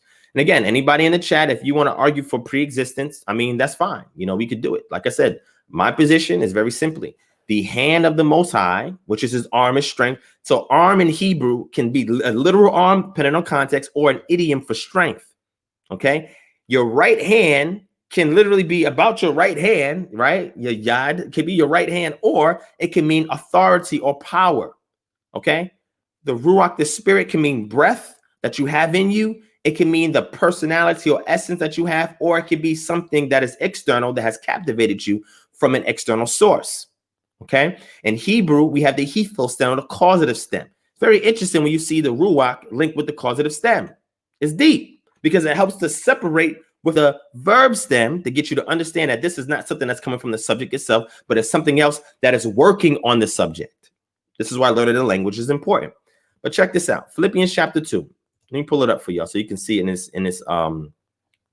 Shout out to the sister Millie Love 1. Thank you for being in the chat, sis. I appreciate your donation. I appreciate that. Thank you so much. Yes, form is morphe, and icon is the word icon. We get the word icon as the image. I'm going to show you something. When you look at form, morphe, the only other place you see it is in Matthew chapter 16, where Yeshua is reappearing as somebody in another form. However, Matthew chapter 16, after verse 8, is something that we find in later manuscripts. It's not in the earliest manuscripts. We find it in later manuscripts. And there's a reasoning for that. And I'm not going to get too technical with it now, but I simply want to showcase this point real quick and why you need to fact check things that pastors say. All right. So here it is. Check it out. Let me bring it up. All right. All right. So check it out. All right. let's say, for example, your pastor says, oh, this teaches pre-existence, right? Because the word existence is there. It's there in the text. But what is the tense? What's the verbal tense? Is it present? Is it past? What is the verbal tense? Greek has past, present, future, and it has things that you have to use context to determine if it's past, present, future. Like Greek is really just Greek. It's just like, it's a different world all on its own. It's not as concrete as Hebrew. Hebrew is I love Hebrew, right? Greek is just, However, let's check it out, right? If a pastor is using this to say, oh yeah, well, and he reads to say the New American Standard Bible where it says, who although he existed, ed, this is the past participle in English, which means past tense. He existed in the form of God. If I was to read this, it would have you to think like, oh shoot, well, you know what? Yeah, I guess it seems that he did pre-exist. But when you get into breaking down the Greek, it doesn't say that. Here's your Greek right here, right? Hyparchon, right? And this is where they like that word hypo is really interesting, like the hypostatic union, stuff like that. Because the hypostatic union is interesting because a lot of it is based off of these type of proof texts. What you want to do, and again, you look at the case endings, look at inflections and stuff like that, declensions, what they call it, inflections for its voice and stuff like that. And a lot of times your suffix gives you clues, and then syntax on how it relates to they are previous to it or the words after it. But these things are keyed, and these things are keyed for a reason, okay? And these things are keyed because this is based off of the rules of the language. Doesn't matter how your pastor want to interpret it. And if you look at the keys, it tell you this is in the present participle active, nominative masculine singular. So if the pastor wants to say, well, it says existed here, this is pre-existence, the language doesn't give you that leeway. This is in the present participle active voice. It's something that's continuous, that's presently going on. It's not past tense. The word morphe is here for form. But what does that mean? Sometimes they say, well, that's essence or nature. That could just be the outward appearance of something, though he being in a form of God. When I give you an example of that. When Moshe went up to the mountain, Mount Sinai, and came back, his face was glowing. Like, oh, when Yeshua went up to the mount and transfigured, they saw a different form. Like, oh, look at this. Though he existed in the form of God. What do you mean the form of God? What is this morphe? That's what we're talking about. This morphing type of thing. What is this form? What is this? You go into the lexicon to get details on it, right? And this is in the dative voice, right? Feminine singular, right? You go into, oh, clicked on the wrong thing. You go into a lexicon. Now, these things will give you like the helps word study. Sometimes it's good. Sometimes it has a Christian tinge on it. But you want to pull out some lexicons. On the Thayer's Greek lexicon is one that's in a public domain. It's pretty dated, but it's a start, right? There's other better lexicons that do exist, right? But you go here and you go to see where it says the form by which a personal thing strikes the vision, the external appearance of something. Okay, this is something the way it appears because it shares the essence of something. Did Yeshua share the same essence as the Most High? Yes, he did, because he had the Ruach in him. So he shared the same essence. So though he came in the form of the Most High, being the power and the authority, because he had the Ruach, it says he thought it not to be equal with the Most High, having this endowment, being the Son, being endowed with this power, this authority. He thought it not to be equal, something equal with God. And look at this. Another thing you want to learn when you read Bibles is you look for what's called a footnote. Okay, Critical Edition Bibles provide footnotes. Let me show you a very interesting footnote on here that I need you guys to take a look at. Okay, let me see if I can show it to y'all on here. Yes, I got it. All right. So check this out, right? Let me show you this screen real quick. All right.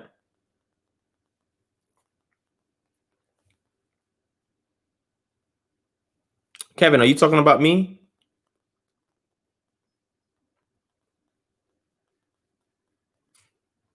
I don't know what y'all saying in there. Yeah, so let me get back to, I'm not sure what you're saying in there. All right, so check this out. Let me finish what I'm saying, and I'll address whatever it is y'all saying there. So, and this is why we need to understand the tools that we have at our disposal and why you need to take time to learn these tools and how to handle these tools. So sometimes what you do when you read, you'll come across something like this. FN means footnote, okay? And what the footnote is showing you is they may tell you a textual variant that gives more information, or they may say to you, look, this is not existent in extant manuscripts that we have, right? Or it'll say other, manuscripts say this, or it'll say something else. Now, one thing you want to see here, this thing right here, where it says, did not count equality with God a thing to be grasped, or because the textual variant says thing to be held on to for advantage. So that form or that essence of the Most High that he possessed, he didn't count that as being equal with God for something to be held on to for an advantage.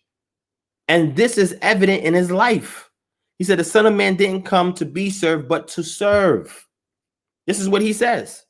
Because when you read the context of Philippians 2, Paul says, so if there are any encouragement in Christ, any comfort from love, any participation in the Spirit, any affection and sympathy, complete my joy by being the same mind, having the same love, being in full accord and of one mind. This oneness, this heist, this echad, this one mind, we see that also when Yeshua is praying in the Garden of Gethsemane. He's praying that he continues to be one with the Father, and he wants his disciples to be one amongst each other as he's in them and the Most High is in him, that they can all be one together. That's what it's talking about. Does that mean these are little gods as well? Does that mean they're all part of the Godhead? No. It just talks about the essence that is in them is of the Most High. This is what Yeshua said. He said, if I came in another man's name, you would receive it. But if I came in my own name, you would receive it. However, because I come to represent the Most High, you don't want to receive anything that I say. He says, do nothing from selfish ambition or conceit, but in humility count others more significant than yourself.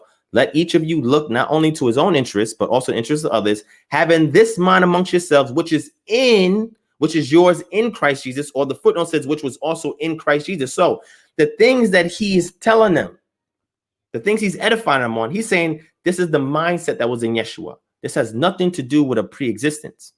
And you'll see people jump to Colossians. Okay, we can get there, but people jump to Colossians and say, oh, this teaches pre-existence. Let's slow down for a second, right?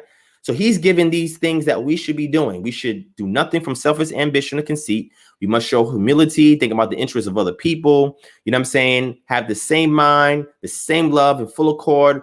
If we have any participation in spirit, affection, sympathy, because these are things that Yeshua had in him.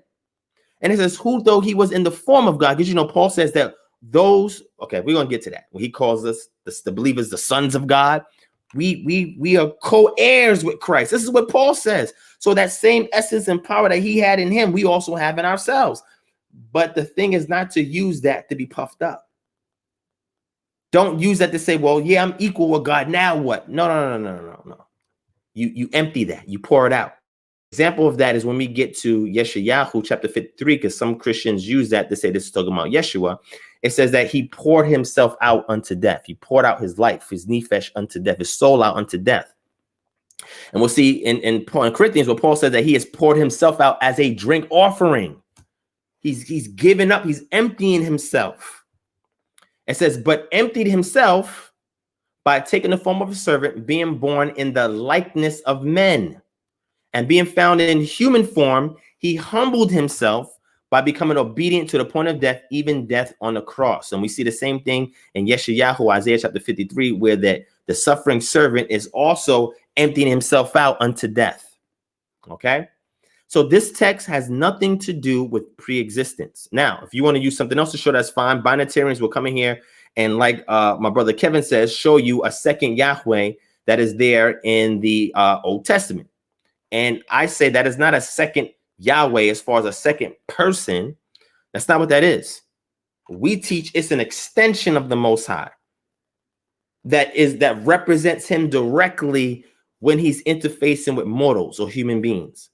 And that intermediary always existed on behalf of deities in the ancient Near East. We see this very common in ancient Near East. It's not something that's new, but it's only when you try to wrap that around a theological framework to solidify and validate your position as it pertains to a Trinitarian position. We just simply do not hold that position.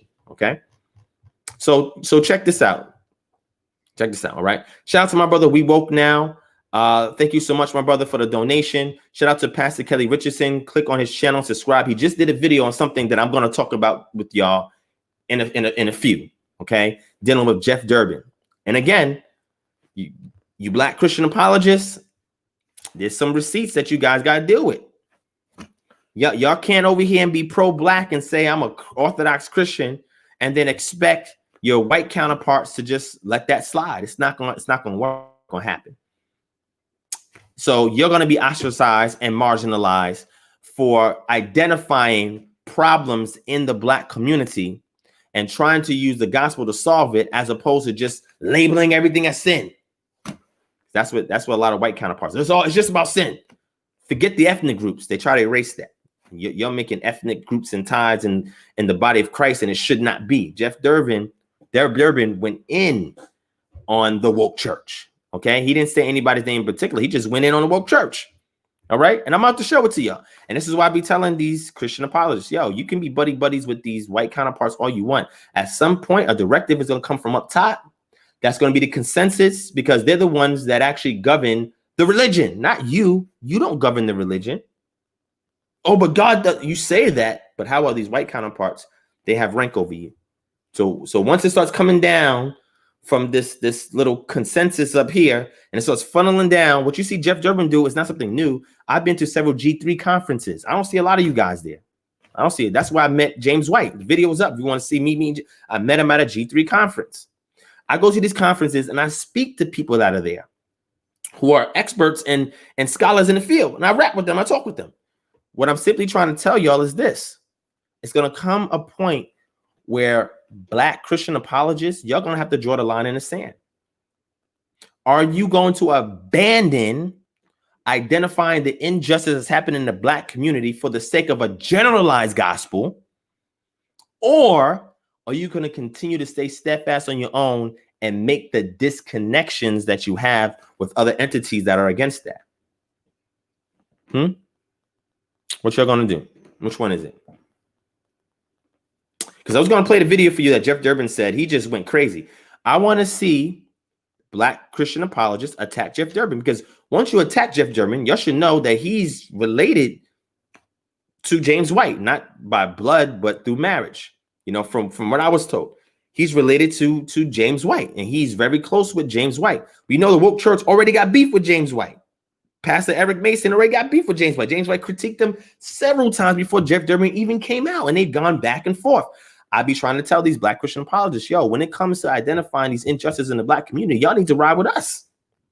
Y'all need to ride with us, because I keep trying to tell y'all the form of Christian that you have, the westernized form, because I'm going to show you a video.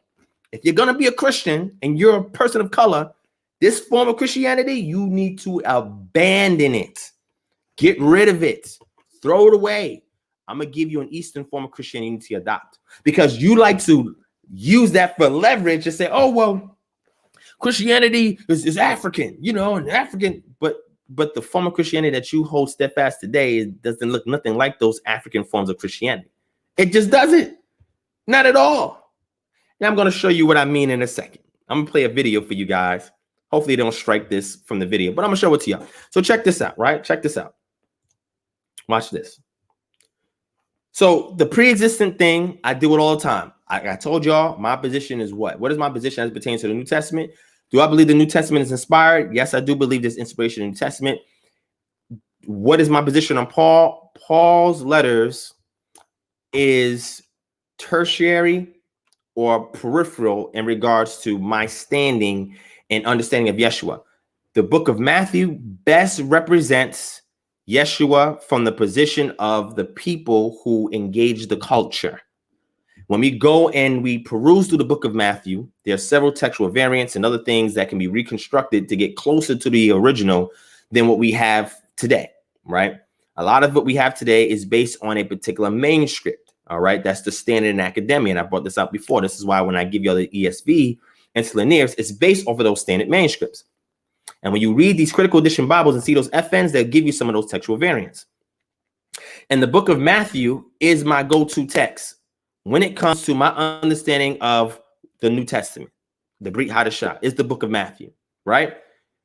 The other gospels, the general epistles, the book of Revelations, additional information that adds onto what is already the foundation, which is the book of Matthew, because the church fathers, patristic sources say the book of Matthew was written first. However, academia today sides with the Markian priority, and for various reasons, right? They believe there was a Markian priority that came first, then there was a Q source that Matthew and Luke borrowed from, and then there's an M source and an L source that Luke has that is not in Mark or Matthew or in the Q source, and there's an M source that's not in the Q source, that's not in the Mark source, and is independent from the Luke source. And these are accounts that are separate from each other.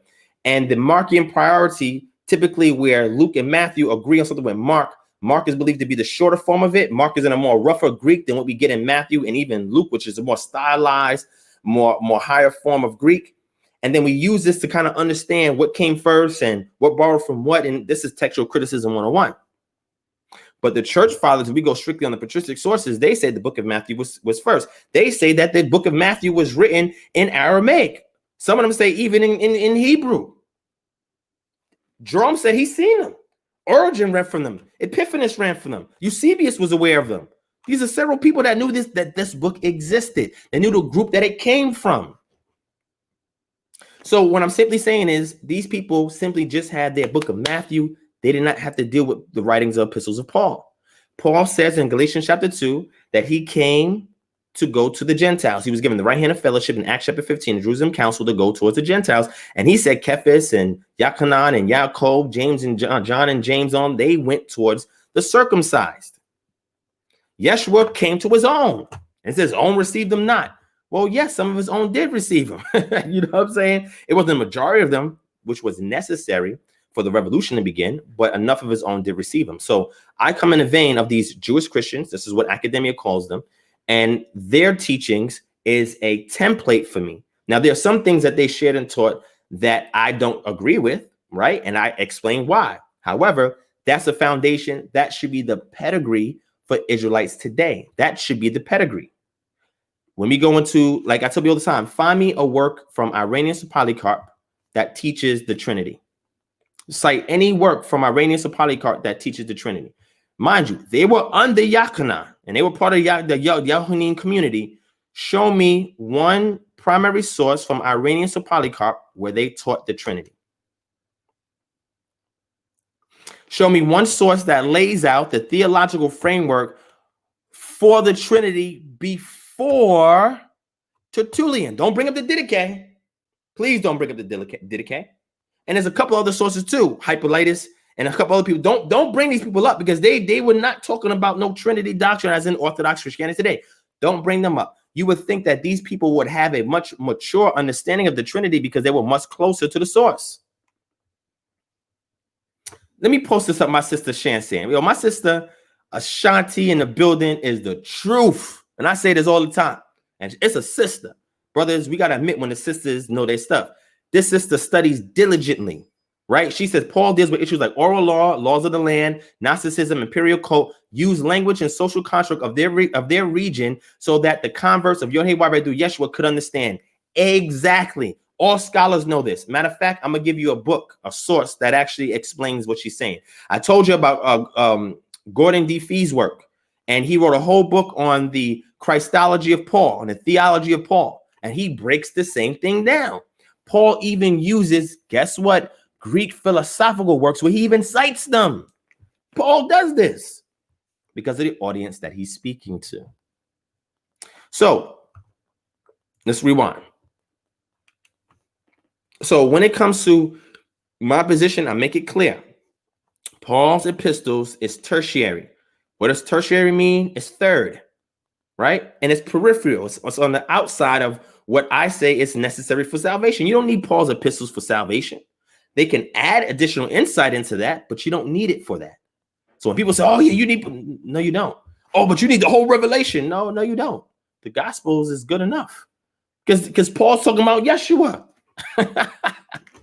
So you could just hold forward to Yeshua. So that's my position. My position is when you deal with the book of Matthew, everything you need as an Israelite for salvation is in the book of Matthew. Anything else just expounds on what that is. Is it inspiration through everything else? Yeah, there's some inspiration, of course. But then Paul says at times you could check him. 1 Corinthians chapter 7, he said, well, this is not of the Lord. This is of me. This is what I'm telling you. What? The moment Paul says that, I'm like, whoa. Okay, Paul's giving you his opinion on something. And people say, well, but Paul was an apostle, so he is allowed to give you opinion. But then Peter says that any man that speaks, let him speak as he's the oracles of the Most High. So the things that Paul gives you his opinion on is his opinion. You could disregard that if you want to allow them to fact check each other. So let's just stick with the program. All right. I don't subscribe to the virgin birth. I've made that very clear. And I explained why I don't subscribe to the virgin birth. I mentioned that there were two traditions that was going on at the time. And the tradition of the virgin birth was the one that actually won its way into the manuscripts, won its way into Orthodox Christianity. Right. But there was another tradition that was going on where people did not subscribe to the virgin birth. And that lineage is the pedigree that I have connection to. So I don't subscribe to virgin birth. And I made a great argument why I don't subscribe to it. Because I don't subscribe to it. Am I saying that it's wrong? It's not true? No, that's not what I'm saying. I'm saying it was two traditions and this tradition that I lean on. And I can substantiate that this tradition existed. That's it. Paul himself doesn't even mention the virgin birth. If that was something that was necessary for salvation, then why did Paul miss an opportunity in all these epistles he wrote to not even mention the virgin birth? Paul never mentions the virgin birth. Now, let's go to John chapter 1. People use John chapter 1. Did you know that John chapter 1, that logos is borrowed from Plato and Philos? Did you know that they actually, so Plato laid it down about what the logos is, the intermediary and all of that. Philos picks it up with being a Hellenistic Jew and using that concept to convey things that are in the Chumash or the Torah. Did y'all know that? Did y'all know that that prologue, John chapter 1, verse 1 to 18 is a prologue, is not part of the narrative. And it's believed by scholars now that it was added by the Johannine community to deal with the Gnosticism that was going around during that time. Look it up. If you want books on it, I can give you scholarly articles where this is discussion that are being had on the prologue of John chapter 1. Now, here's the thing. John chapter 1 does not teach a virgin birth. It doesn't teach a virgin birth. People say, well, it teaches a pre-existence. It doesn't teach that God the Son pre-existed. It does teach that there's a word. The word is the expressive element of Yah that gets things done. It was in the beginning with him. It was with him, and it is him. Just like when I was born in my mother's womb, my arm was formed with me. My arm is always with me, and my arm is me.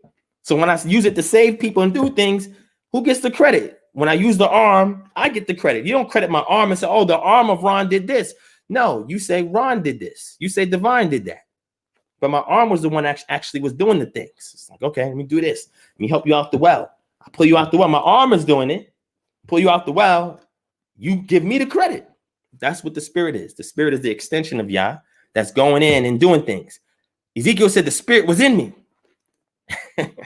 Jeremiah said the words was in me. The word was in me. And then he also said the Spirit. So the Spirit was synonymous with the word, and it was in me. Did you know that the Spirit of the Most High can turn into a hand and it could do salvation and works? Oh man, this is fun stuff. Okay, so look. I followed the LX explanation because it's use of Parthenos. I think Parthenos is a poor way because when you read Greek philosophy, did you know that there are words for young maiden in the Greek? All you gotta do is read Greek philosophers, and you'll see they use this in their epics, and they'll use this in their philosophical treatises. There's words for Alma, a representative of Alma, and then you have your Parthenos, which will be equal to your Betula. But then there's other words that are there in the data bank of Koine Greek that could be used for Alma, but it just simply wasn't used. And I believe it's because it was a doctrinal thing when it came to actually putting those manuscripts together. And I've made my case for my argument with it. All right. So check this out. All right. So let me go a little further. Let me bang in a little further. So like I simply say, I don't subscribe to the pre-existence of Yeshua. I don't subscribe to that. I don't subscribe to the virgin birth. People say, well, it's there in the text. You see, it's right here. It's right there. Well, we have some things that we can talk about. It's another conversation that opens up when it comes to that. And that is not even consistent across manuscript families. It's not consistent. We have textual variants, and what is called other translations doesn't even hold to that. You have to analyze all this data. That's secondary. Well, if we want to look at this culture of people who are first century Palestinian Yahudim, okay, and these Yahudim spoke Aramaic because that was the common language. It wasn't the official lingua franca, which was still the Greek and then some Latin in certain areas. But amongst those poor, what they call Jewish or Judean communities, they spoke Aramaic. That was their first language. Sometimes they would know some Greek, right? But that was not their first language. Even Josephus, because the works that we have of his survives in the Greek, right? Even Josephus, because we don't know who translated some of Josephus' works, because even he said that the Greek can be a hard language. That's exactly how I feel. Sometimes Greek can be very difficult to try to translate and understand. It can be that way. That's why I like to resort to the Syriac. And I made a case for the Syriac representing faithfully the original Aramaic version that existed that the church fathers was talking about, and not the Peshitta, the old Syriac Sinaiticus Palimpsest. And I brought these things out before, and I brought these things out. All right. So what I'm simply saying is this: truth and spirit. I know you're not trolling because you're not the only person in this chat that believes in the virgin birth. You know, you don't. The problem with the virgin birth lies in the doctrine that is taught by Tertullian and things that start to be built up by Augustine that comes on later on. And that is original sin. Original sin helps to validate the virgin birth, and Bereshit chapter 3, Genesis chapter 3 is used to validate that. Now, let me tell you a problem.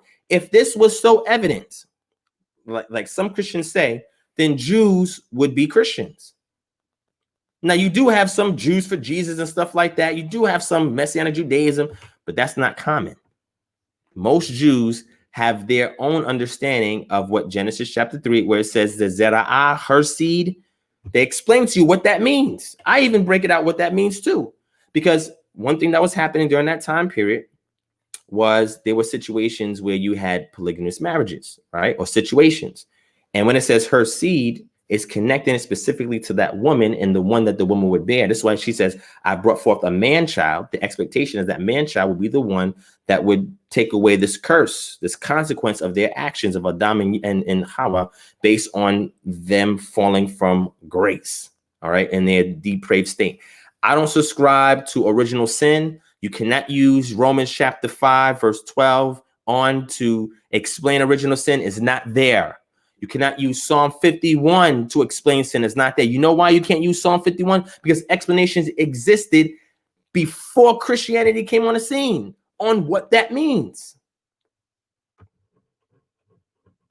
So original sin, I do not subscribe to original sin. We are born in a fallen world. Therefore, children, as they get older, they're going to pick up these fallen habits because of the things that they're exposed to. And then they're going to be groomed in those fallen habits. Sometimes they may even have a righteous parent. That is not going to exonerate them from being exposed to things that are unrighteous.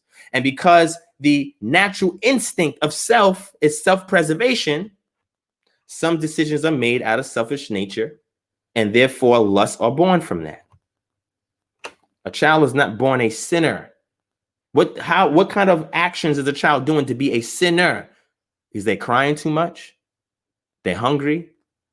They peeing? They pooping on themselves? What is it? What kind of sins is a infant or a newborn doing when they just come out the womb? They're not a sinner. Stop that. We're going to deal with that in the Death to Dogma series. I'm going to go heavy into it.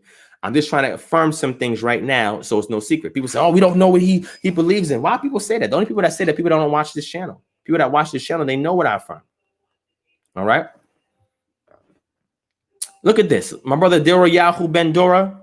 Shout out to that brother. Another very insightful brother. He says, Galatians 3:13, examine the Greek text from which this quote comes from in Deuteronomy 21:22-23. He leaves out a very important word. Check also the Aramaic text. So I go into the Targums to validate stuff because guess what? We don't have an Aramaic text of the sayings of Yeshua. This is why we have issues. We're talking about the verba or the vox. The vox or verba, which are it is what we're reading in the Gospels, the exact words or paraphrasing. Is it his words, verba, or his voice, the paraphrasing? What is actually captured in the context of the New Testament? These things are important. The same thing can be leveraged against the prophets, the Nevi'im in the Old Testament, right? But when you don't study as a foundation, the Brit Hadashah, it becomes problematic.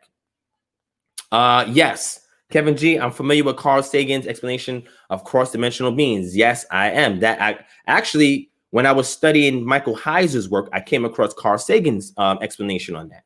You know what I'm saying? That's how I discovered that. Okay. All right. So let's keep going. Let's keep going. Right. He says they were around first century Jews were the Christians. They were called Christians. And because they were called that, then popped up later on. Peter said, well, if you're going to be a Christian, be the best Christian you're going to be, because you're already being called it. So just work it out. It was a derogatory term initially, right? Because of the person who actually died, who they're supposed to be representing. So they were called Christians. However, in Syria, were they called Christians by way of Greek, or were they called Christians by way of, the Syriac didn't come to a little bit later on, but what was they actually called at that time? What word was used at that time? Was it Aramaic? Was it Greek? I mean, it's left to speculation, interpretation of whatever existent data that we have. All right. Shout out to Box 101. 205 people watching, only 80 likes. Please hit the like button. Yes, please hit the like button, family. Please hit the like button. All right. Now, Psalms 51. Let me show you something that's interesting. Okay. There are explanations for Psalm 51. Psalm 51 is written very poetically, and there are certain explanations for Psalm 51, which is very peculiar, but these things were already a way of working out what that is talking about. And it's not saying that this is original sin. This is not original sin, because it is not believed, according to the book of Ezekiel and other passages, that the son bears the iniquity of the father. The father does not pass iniquity down to the son. However, the father can pass consequences down to the son of his iniquity, and the Most High has to visit that up into the third and fourth generation, but he does not pass sin nature onto the son. He doesn't. He does not pass the sin nature onto the son. That was not something that was in the mind of these Jews that were putting this stuff together, or these pre-existing Israelites. They did not believe that. Now, if we look at some ancient Near Eastern writings from Sumeria and other places, some of them sometimes believe that, yeah, they had to be a sinner from birth, because it's like, the gods are not listening to me. Anytime there was misfortune, they believed that one of the gods were angry at them. So you had one of these Sumerian works where it was the prayer to all gods.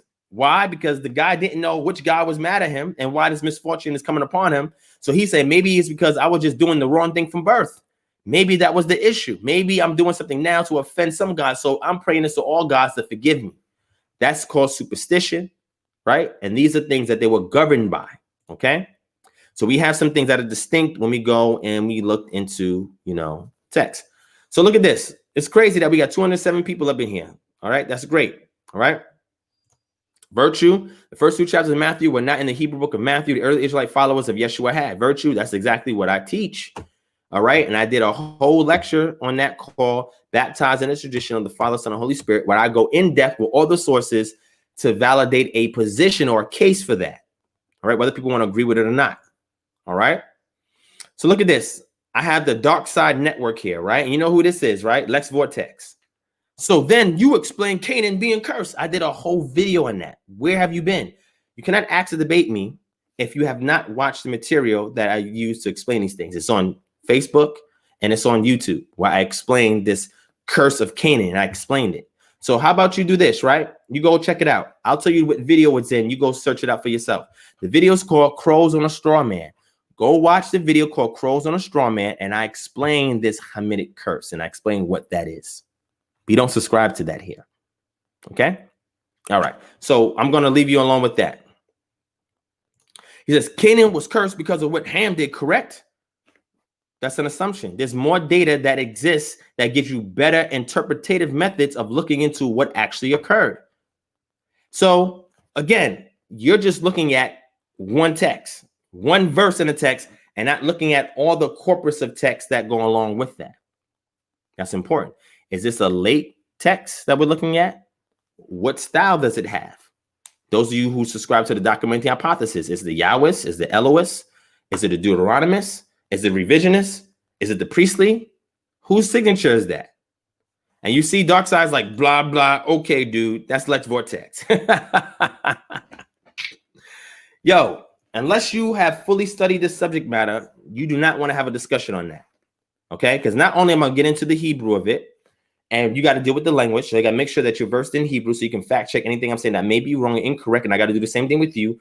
Also, we got to look at all the extant material that exists in regards to that within the corpus of what's called Judean literature. Let's look at that. Also, let's look at extra biblical commentaries that may exist, such as that exists within the Quran community. Did they write anything about that? What about works such as the Talmud? Do they mention anything about that? What about anything that exists in the apocryphal works? Because the apocryphal works pre-exists what we have in the Masoretic text. Even though we see some pre-Masoretic instances that pre-exist the Masoretic text, we have to look at it as a whole. If you're not trying to do this level of holistic research, then just simply you giving me a question and just asking me, well, he was cursed because of Ham, right? Explain that. What is a curse? In ancient Near Eastern conceptions, what's a curse? You see, you have a Western mindset of curse. The equivalent in our language is a consequence. So if a person's father does something, the son doesn't inherit the iniquity, the son inherits the consequence. And it always rolls on to the firstborn child. That's why consequence befalling him. Once you get in Western Christianity today, that comes from the missionaries going into West Africa and trying to find ways to justify slavery, that's not what they saw that passage was within its context in the ancient Near East. That's something you get through European thought that is superimposed on this and used as justification for slavery. Which lens are you looking at it through? The later lens or the earlier lens? And what sister cultures are you using the cognates for that word against? Which ones? He says, dude, it don't take all that. Stop it. Yo, oh man, yo, family. I wanted to finish this, man, because there's a lot of other stuff that I want to go into. I wanted to give the explanation for Psalms 51 and 5, so they'll run game on you.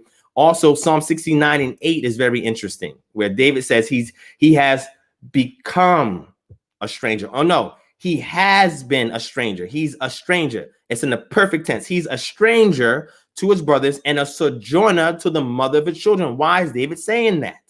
Why, when Samuel went to David's father Jesse to look at his sons, how come they didn't consider David first? Samuel had to ask, hey, do you have any other sons? Any more sons? Oh yeah, this is dude David. Why did they treat him like that? Does that have any explanation for what David's saying in Psalm 51 and 5? Can David be inserting, there's literary devices, a voice from his unborn child where he's talking about his mother conceived him in sin because that was the consequences of action that he lost his son? Could that also be an explanation for Psalm 51 and 5? And from certain people who interpret it, and I'm talking about from Jews or people from that worldview, they interpret it as such as well. They give you the linguistic background and then they give you the corpus of their cultural work that actually explains it from that perspective because it's written in a poetry form. It's poetic. It's a psalm. Mizmor. It's a psalm. Okay. All right. So family, let me know. Do you want me to keep going with the information or do you want me to deal with the troll that's there? You know what I'm saying? Shout out to Lex Vortex. Ain't nothing personal, bro. But if you want to get on here, let's go. I already did a review of your videos. I saw it.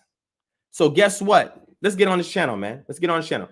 Kevin G, you want to get on, my brother? Let me know. Let's bring Lex Vortex in because for some reason people think that I be running from people. I don't run from nobody. I just got other priorities and certain discussions. It's not a high priority for mine, but I'm gonna bring you on right now. Give you a few 15 minutes of fame. Let's talk about this and let's unpack really what it is that you truly understand. Because right now I got 40 sources right here on the screen. We're gonna unpack this. All right. Make sure we go into the language. All right. Make sure you deal with the language. Make sure you deal with the sister cultures. Make sure you deal with the historical context. Make sure you look for euphemisms, metaphors, and figurative language as opposed to literal language that's in the text. Let's dive into this. Let's do it. So let's go ahead. Come on. Let's bring it in. All right. Let's drop the invite in here, and you can jump right in. All right. Because again, it's open. My brother, King David of Lucifer, you can come on in too. This is for you. You on the dark side. Let's deal with the dark side.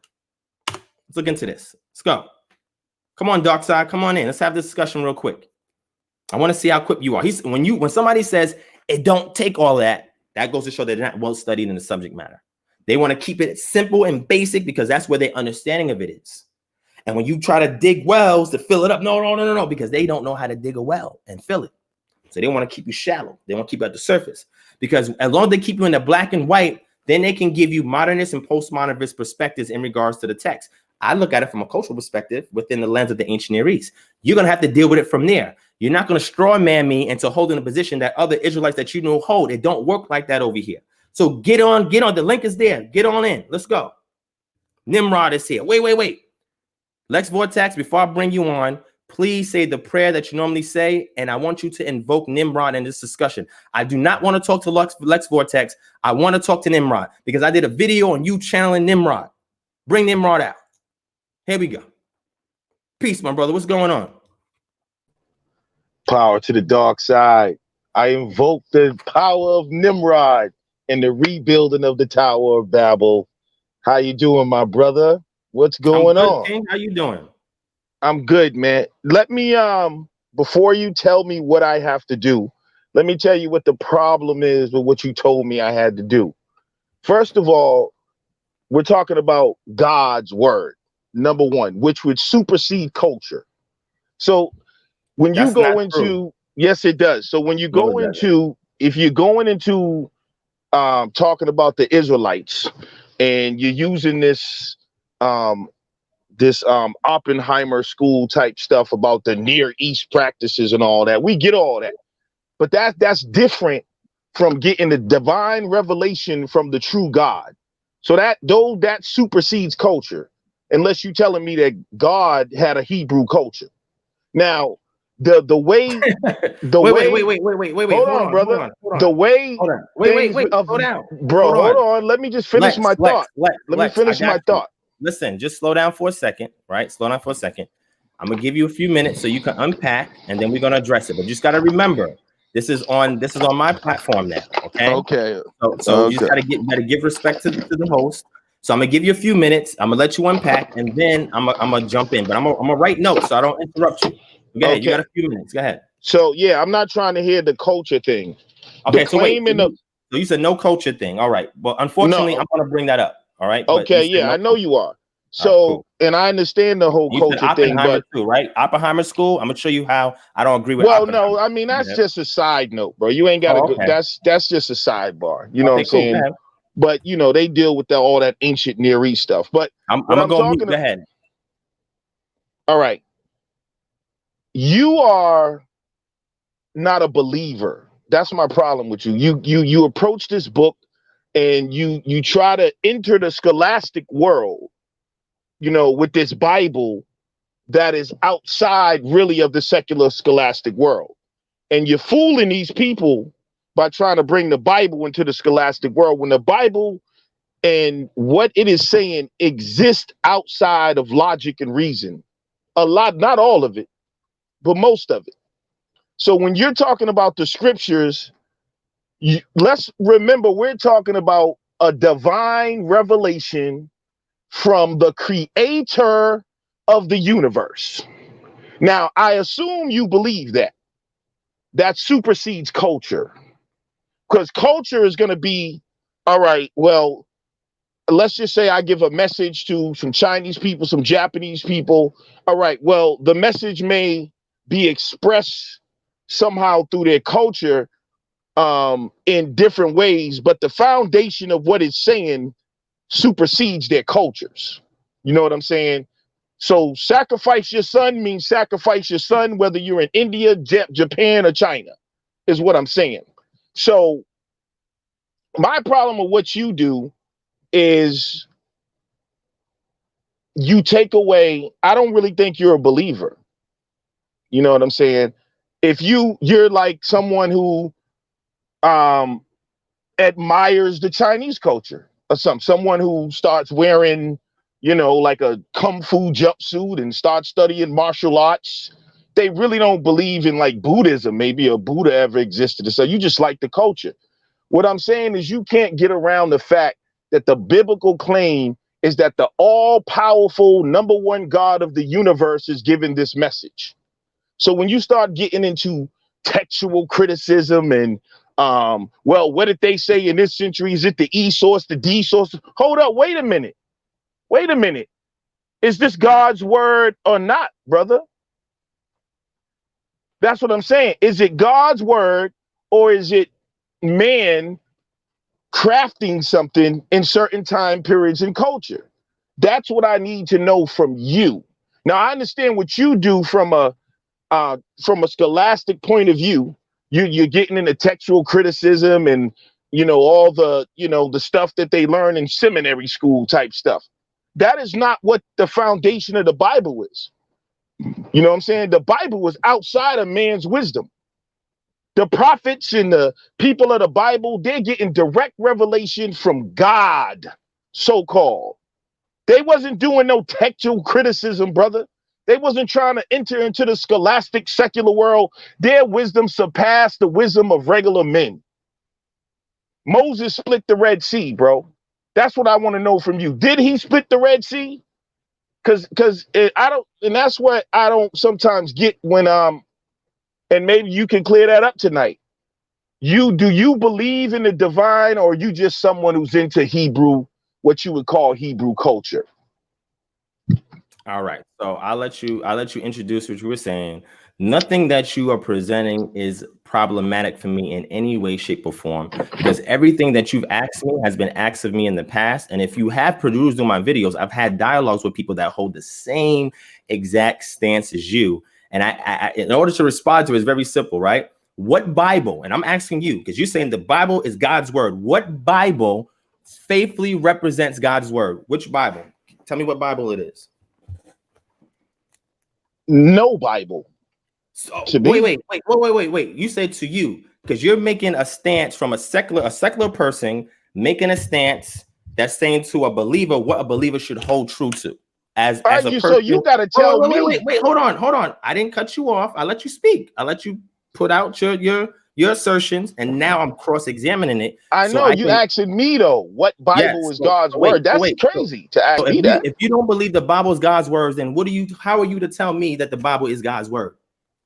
How does that work? That doesn't make any sense. That's a contradiction. Hold on, brother. See, come on, Divine. Hold on. The Bible says that the Bible is God's word. What Bible are you using when you say it's God's word? When you say it's divine, what Bible are you using? Show me what Bible that is. I'm just asking you what Bible. Every Bible I ever read said, "Thus saith the Lord." Every Bible you ever read. Okay, so give me a Bible now. What Bible? Because the King James Bible. All right, there we go. He said the King James Bible, which you agree, is that a translation or is that the original language that it's believed to be penned in? It's a translation. Okay, so you're saying that God's word was not revealed in English? Is that what you're saying? Am I saying? I'm asking you, was God's word revealed to English-speaking people of Germanic descent? Yes or no? It would have to be, yeah. That's why we got a Bible today in English. Most of the world speak English. How many, bro? Only 2%. Listen to this, DivineProspect, because I know what you're trying to go. You're trying to go to this Hebrew thing, right? First of all, only 2% of the maybe 2% of the world speaks what you would even call Hebrew, and less than that would even speak the biblical Hebrew. So God's word, hold on, brother. God's word spread throughout the earth in English. It did? That's interesting, because it was spreading before English even came on the scene, right? No, so throughout the earth, brother. Throughout the earth. Let me explain to you. The problem is what you're doing is you're doing an adduction argument. And let me show you how you're adducing things instead of deducing things or inducing things, right? A means outside. The negative privative means outside. Then you have N and you have D. D means away. N means from within, right? The argument that you're making is very fallacious on several grounds. Number one, you admitted that God's word that we have today, and as a reference, the King James Version, is written in English, and you said that it was not originally written in English, and you agreed to that. You then said, no, it's not. I know it's not written in English. However, that's how it spread throughout earth in English. Well, then that's a big problem, because if that is not the original language, how do you know you have God's word today if you're just relying on English and it's a translation? Okay, I got you. Let me deal with that. Sure. There's a problem with what you're saying, because according to Jesus and his disciples, the gospel was to spread throughout the earth, right? Is that not true? Yeah, but what is that gospel? Okay, and the gospel that how does everybody know about Jesus today from from English? And then if you want to talk about language, the Hebrews didn't always speak Hebrew. So you can't give me the language. But we're talking about the text that was laid down in Hebrew. All right, but how the message of the text was spread through what language? Before it even got into English, it was spread in Greek. Did you know that it was written in Greek too? Hellenism is what actually. Wait. Hellenism. The result of Hellenism is actually what allowed it to spread. But that again is a Western language. That's a different language family and phylum than Hebrew is, and Aramaic. The original, brother, the Septuagint is Greek. That's the oldest text. Right. The Septuagint is Greek, and that was a translation. Facts. So are you familiar with Emmanuel Tove's work and reconstruction? Brother, hold on, bro, real quick. Wait, hold on. We're not going to play Jeopardy. Please, let's not play Jeopardy. Where is the original Hebrew text? Slow down, my brother. If you ask me that, I could ask you where's the original stages of an ammunition. The oldest text you have is in Greek. Listen to me, my brother. That's not true. Listen to me. What other text? Hold on. What extant Septuagint that we have preserved in the Greek that comes before any Dead Sea Scroll writing? Give it to me. Name me the name of the papyrus. Bro, you don't have the Dead Sea Scrolls. First of all, didn't come about till 1940 something. No. That's when it was not a full text. That's when it was discovered. It existed before then, my brother. Where was it discovered? Yeah, where was they? Where? Cave near Jordan. What do you mean? Where was? I just told you. Yeah, but who was reading it? Who was reading what? It was sealed up. What are you talking about? Listen to what I'm asking you. Have you been to the Levon? Hold on, listen closely to what I'm asking you, though. My brother, have you been to the Leon Levy website where they actually have all of that documented, where they explain it? Do you even know the history behind it? Do you know how many scribes? Bro, the Dead Sea Scrolls are fakes. That's a whole nother thing. But now the Dead Sea Scroll. But hold on, I don't even want to. Hey, Divine, please, let's stick to the theme. No, we are sticking to the theme, and what I'm showing you is that you have a faulty foundation because you want people to look at an English translation by itself. No context. No, I didn't say that. No culture. No, but listen to me. No context, no culture, no history. Dispossessed from its original form, which was in the ancient Near East. And then you want people to look at an English translation today that is interpreted by a Judeo-Christian lens and what they deem to be the word of God. And then you want me to look at the KJV as a reference for that and say, brother, I didn't say that. God said this and God said that. I don't even think you believe it because you don't believe what God said. Hold on, I didn't say that, bro. Okay, so what did you say? I didn't say that, you only have to read the King James Version or whatever, and you couldn't reference Hebrew or nothing. That's besides the point.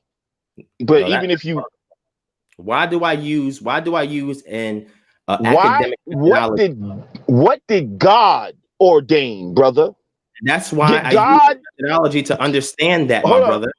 This is what I'm trying to. So you telling me that God didn't ordain these translations? That was not in God's plan. That word God, but you saying this word God? No, he did not. No, he did not. Whatever, bro. No, he did not. The God of metallurgy. Did Yah?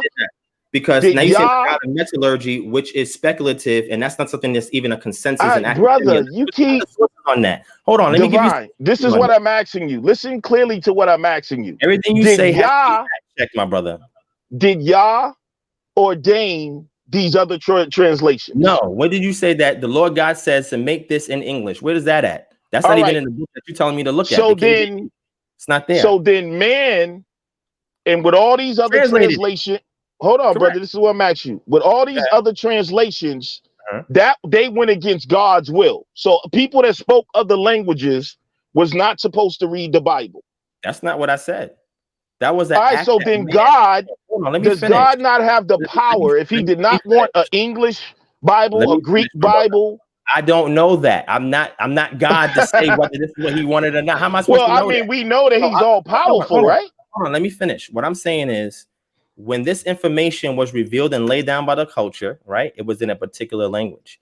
Does that mean that it should have been limited to that language? No. That process began with Hellenization, where, you know, the successes of Alexander the Great came on the scene, and they wanted to translate all of these works from all of these indigenous cultures that they were over, so they can understand these cultures better, right? So that wasn't something that was ordained, or God ordained for this to happen, like, because he didn't exist. Everything is ordained by God. Hold on. Well, then that's your worldview, right? Well, no, that's what it says in the book. Hold on. And I'm actually pull that scripture up as we go through it, right? What I'm saying is this, Romans right? 9. The reason why I use an objective methodology to understand the text is because the people who was alive when this so-called divine inspiration revelation occurred, how many thousands of years are we displaced from them? How many changes occurred since that time period to today? If we're not able to faithfully reconstruct and restore the environment in which they had this revelation, the words that they spoke, the idioms that came across, the prose and poetry, and the difference between the two, and the things that they write, the things that are meant that they didn't live in a vacuum, so therefore there were other sister cultures around them that they interfaced with all the time.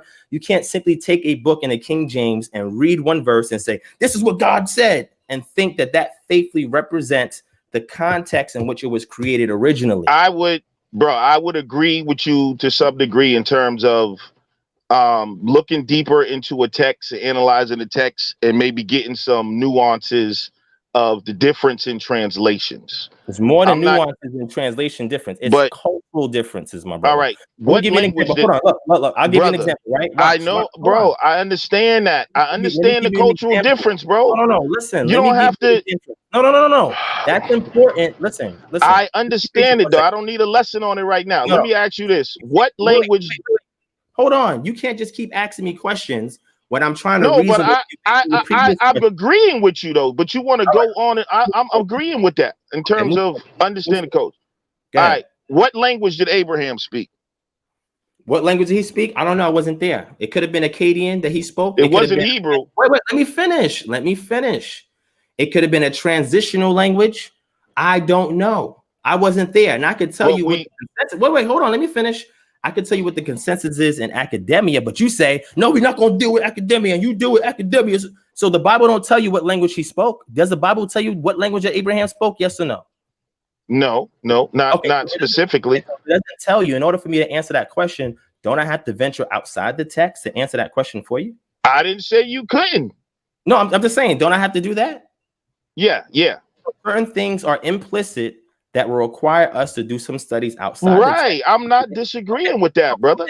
So as long as we have to do that, guess what? You cannot say for certain that an English translation is the revealed word of God. All right, but hold on. You're going past my point, because the point is you keep talking about as the Hebrew is like some authority. Abraham didn't speak Hebrew. We know that. You keep saying we know that. Is that from God's revelation or man's revelation?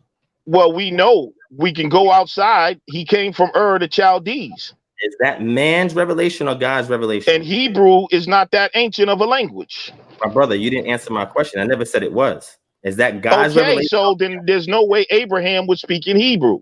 Was that man's revelation or God's revelation, what you're saying right now? Both. Of course you're gonna say that. You can't be dubious like that. Hold on, I'm gonna tell you why I can say both. Because in the book, in the book, it's telling you where Abraham is coming from, and we can go back and know what language was being spoke at that time, and we know when Hebrew comes about as a language. It's a later language. So there's no way Abraham was speaking Hebrew. Was Ur, because Chaldeans, you know, is an anachronistic, right? But was Ur itself, is that the place of his nativity? Yes or no? Is that Abraham's nativity? Yes or no? From what I know, yeah. Where does the text say that? Show me. Give me a verse. Okay, so if you're saying something different, then where is his nativity? I don't know. The text doesn't say. So come on, man. See what I'm talking about, bro? He came out of Ur the Chaldees. So that's all. That's what we got to go off. Grown man. Matter of fact, he was an old man by the time the text opens up and mentions him. We don't know where he was born. It said he left. It told him to leave his family, bro. They're in Ur the Chaldees. My brother, I live in Atlanta. I'm not from Atlanta, but I moved to Atlanta, bro. So now, come on, bro. Let me explain to you. I'm not from Atlanta, brother. You out here in Atlanta. We need to meet sometime. Okay. Are you still in Georgia? Let me first check. Are you still in Georgia? I'm in Tennessee, man, but I'm not far. I'm only 3 hours away, bro. I can drive to you. No problem. So look, check this out, right? I'm originally born in New York, right? Bro, come on. I'm not a child, Divine Prospect. Let me finish. You keep cutting me off. Let me finish, my brother, okay? I was born in New York. I moved to Atlanta. I have family that moved to Atlanta before I moved to Atlanta, right? If I've lived here for a good portion of my life and I started to write a book about my life and myself or whatever the case may be, and I just pick up where I was in Atlanta, people would safely assume that, oh, maybe he was born in Atlanta. But I never gave you that record. So it's open to speculation. We don't know where Abraham was born. And we don't know what he spoke. Because wait, let me show you something. Have you looked at the Bayesian phylogenetic analysis of Semitic languages? When they were trying to... You keep making these breathing stuff. It just seems that you're not, bro. Because if you want it, and you can read wherever he was. Let's say he wasn't born in Ur the Chaldees. Whatever it was, there's a lot of dialects there, not just Akkadian. There's a lot of dialects there. Was Hebrew being spoken at the time of Abraham? Outside the text, no, it wasn't. It wasn't. Okay, brother. So that's what I'm saying. We don't gotta. That's simple. But so wherever he was born, Hebrew was not being spoken at the time of Abraham. We can agree to that, right? So let's agree to that. So it wasn't spoken. Now, what's your point? So that means that when Abraham was communicating and getting laws from God or whatever, however he was communicating, it was not in Hebrew. So Hebrew is not no authority. So you're saying Hebrew was not an authority, but yet we don't have that contemporary information. It doesn't exist. What do you mean? So if Abraham, you're talking as if Abraham was a real person. Do you believe Abraham was a real person? No. Okay. So if you're talking as if he's a real person and you don't believe that he's even how else? Come on, brother. Stop. See how you power to the dark side. Go ahead, bro. That's called an eponymous ancestor. Okay. No. Yes, an eponymous ancestor. Hold on. Let me finish. So if you are saying that you're talking like Abraham really factually existed, right? And I'm telling you the text that was laid down was in Hebrew, right? We don't have anything contemporary from him, whether he existed or not. There's nothing contemporary. All we have that's been revealed about him comes after his death from somebody else that is writing about something in the past. Exactly. So with that being the case, whatever, if he did exist, whatever may have been captured at that time period, guess what? It wasn't revealed to the writer. What was revealed to the writer was in a language that the writer spoke. And that's what he wrote down. And that's what we have today. So we have to work with what we have today. If you want to try to reconstruct, if you want to try to reconstruct what he spoke, then we have to go outside the text and we have to do that type of analysis as if he was real. But if you don't even subscribe to him being real, I'm simply saying to you, the text is writing it not from a contemporary perspective, but the revelation was given to somebody that did write Hebrew. Okay, that is, I mean, I'll go with that. But it doesn't change the fact that anyone knows that Abraham could not have been speaking Hebrew. That's fine. So if he existed, let's say if he existed, he would have been speaking Hebrew, but what we have about him is written in Hebrew, and that is what was revealed by the divine to the man, correct? Yes. No, I wouldn't agree with that because okay, cool. Because I'm gonna say the oldest text you have is in Greek, but I'm telling you to cite the source. Give me a manuscript name. The Septuagint. Okay, Septuagint is just a name of a family of manuscripts. What manuscript are you saying that pre-existed Dead Sea Scrolls that was written in Greek? Give it to me. The Septuagint from 285 BC, the one that was ordained by Ptolemy. Bring it up on your screen. It will now you know that came from a letter of Aristeas, right? Right. The pseudo letter of Aristeas. So then are you saying then you call the pseudo letter of Aristeas? But hold on. Are you saying that Septuagint didn't exist? I'm saying yeah, it did. I'm saying we don't have it. Okay. Tell you. So what year? Brother, if it was translated, the letter tells you that it was translated from a Hebrew copy. So it was a Hebrew manuscript. It was translated into Greek. Where's that? Where's the copy? Wait. Listen to what I'm saying. If you are using that letter to give you the background on the dating or the chronology of that Septuagint manuscript, it also says there was a Hebrew version that these elders went and translated from. And if you if you go into the works of Emmanuel Tov, one of the most foremost scholars in this field, they have reconstructed this Hebrew version based on the understanding that we have now of all the 1,000 manuscripts that we have, and everybody will tell you. Hold on. The Hebrew pre-existed the Septuagint. You know why? When you learn to read Greek, can you read Greek? No, brother. Okay, that's fine. Can you read Hebrew? A little bit. Okay. Not the reason really. why I'm saying that is because if you read the Septuagint, there are things in there that is not native to what a Greek-speaking person would say. So, okay. I'll give you an example. Hold on. I'll give you an example, right? So if we're reading the Septuagint and we come across a passage that has an idiom in it, whenever you have idioms that do not follow the syntax and morphology of the language that we're reading it in, we can deduce it to coming from another language, especially if we find those things in contemporary works during that period of time. We have contemporary works during that period of time.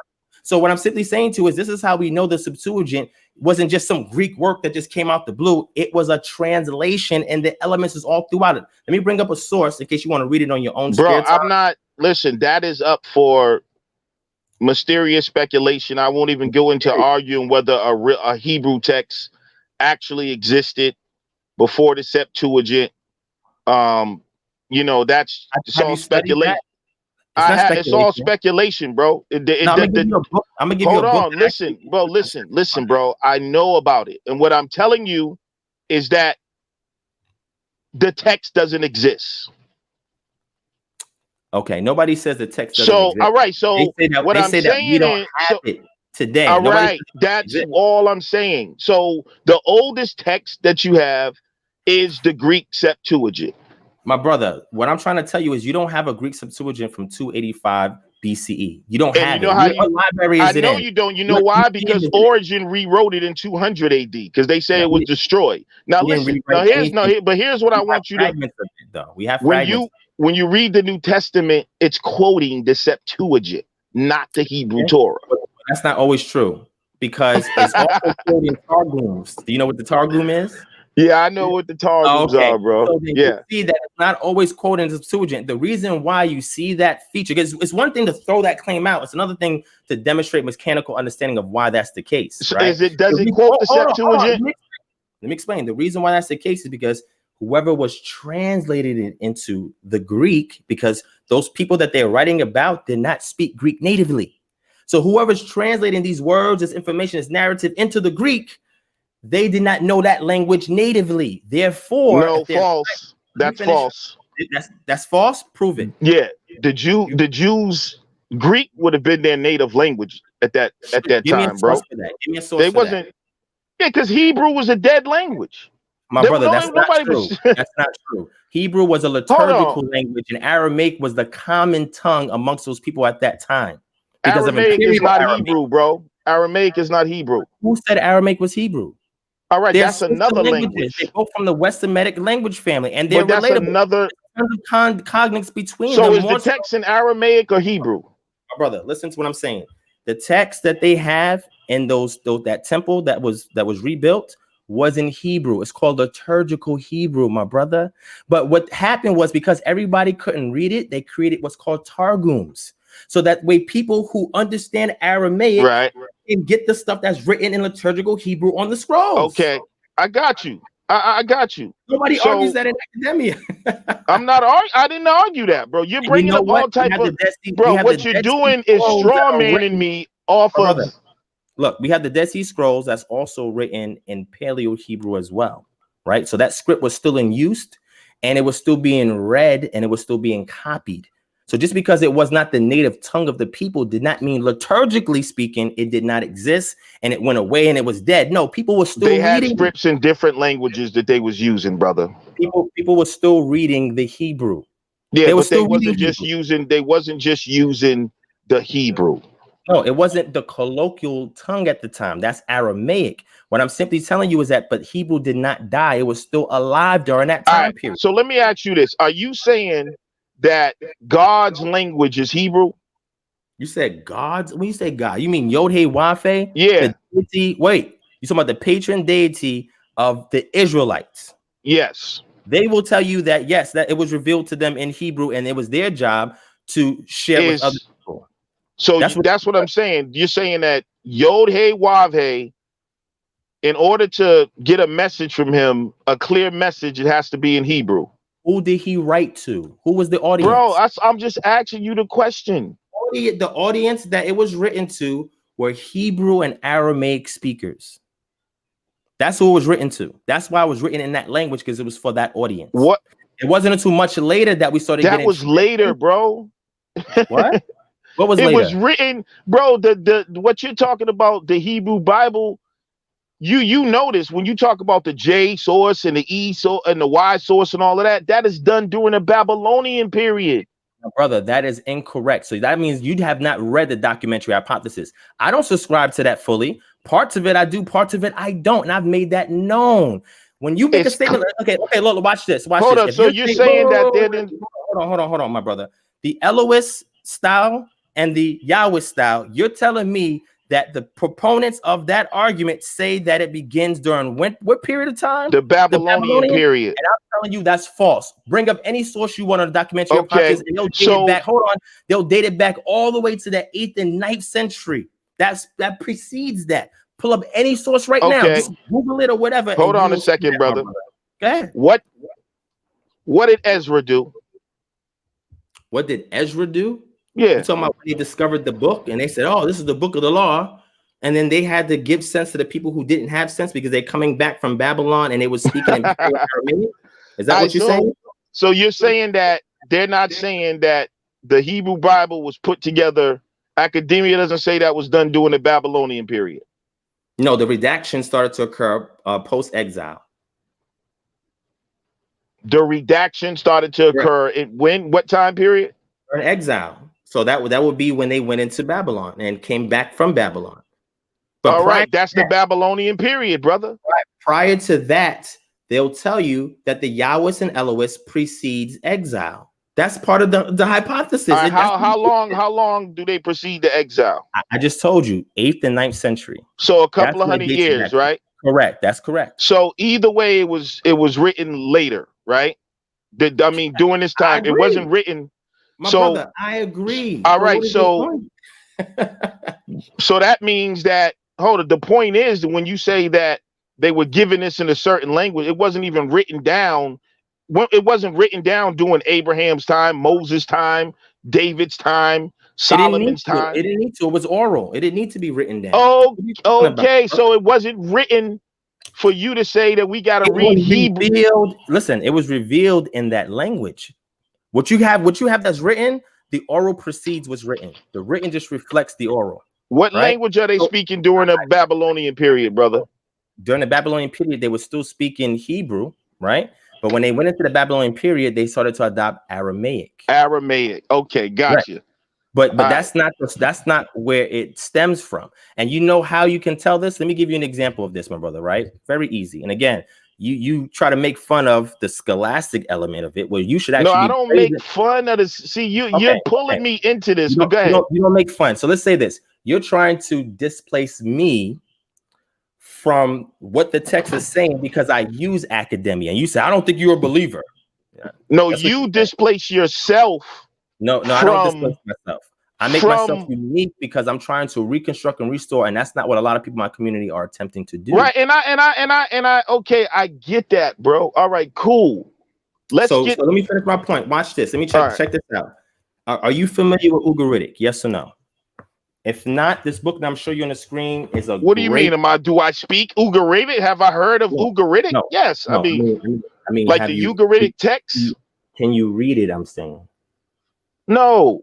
Okay. And if you can't read it, that's fine. I'm showing you a source if you are interested in learning it, because this has relevance in what I'm about to tell you. Wait, hold on. It has relevance in what I'm about to explain to you, right? So when Ugaritic was discovered, right? Because in the ancient Near East, in the area of the Levant, right? They were trying, you know, when you've had your first, you know, archaeologists that started to come on the scene, a lot of them were Christians, right? And what they were trying to do is find things to validate the Bible, right? Yes. And a lot of times they did digs in error because that was their agenda, okay? The School of Albright is one of them, right?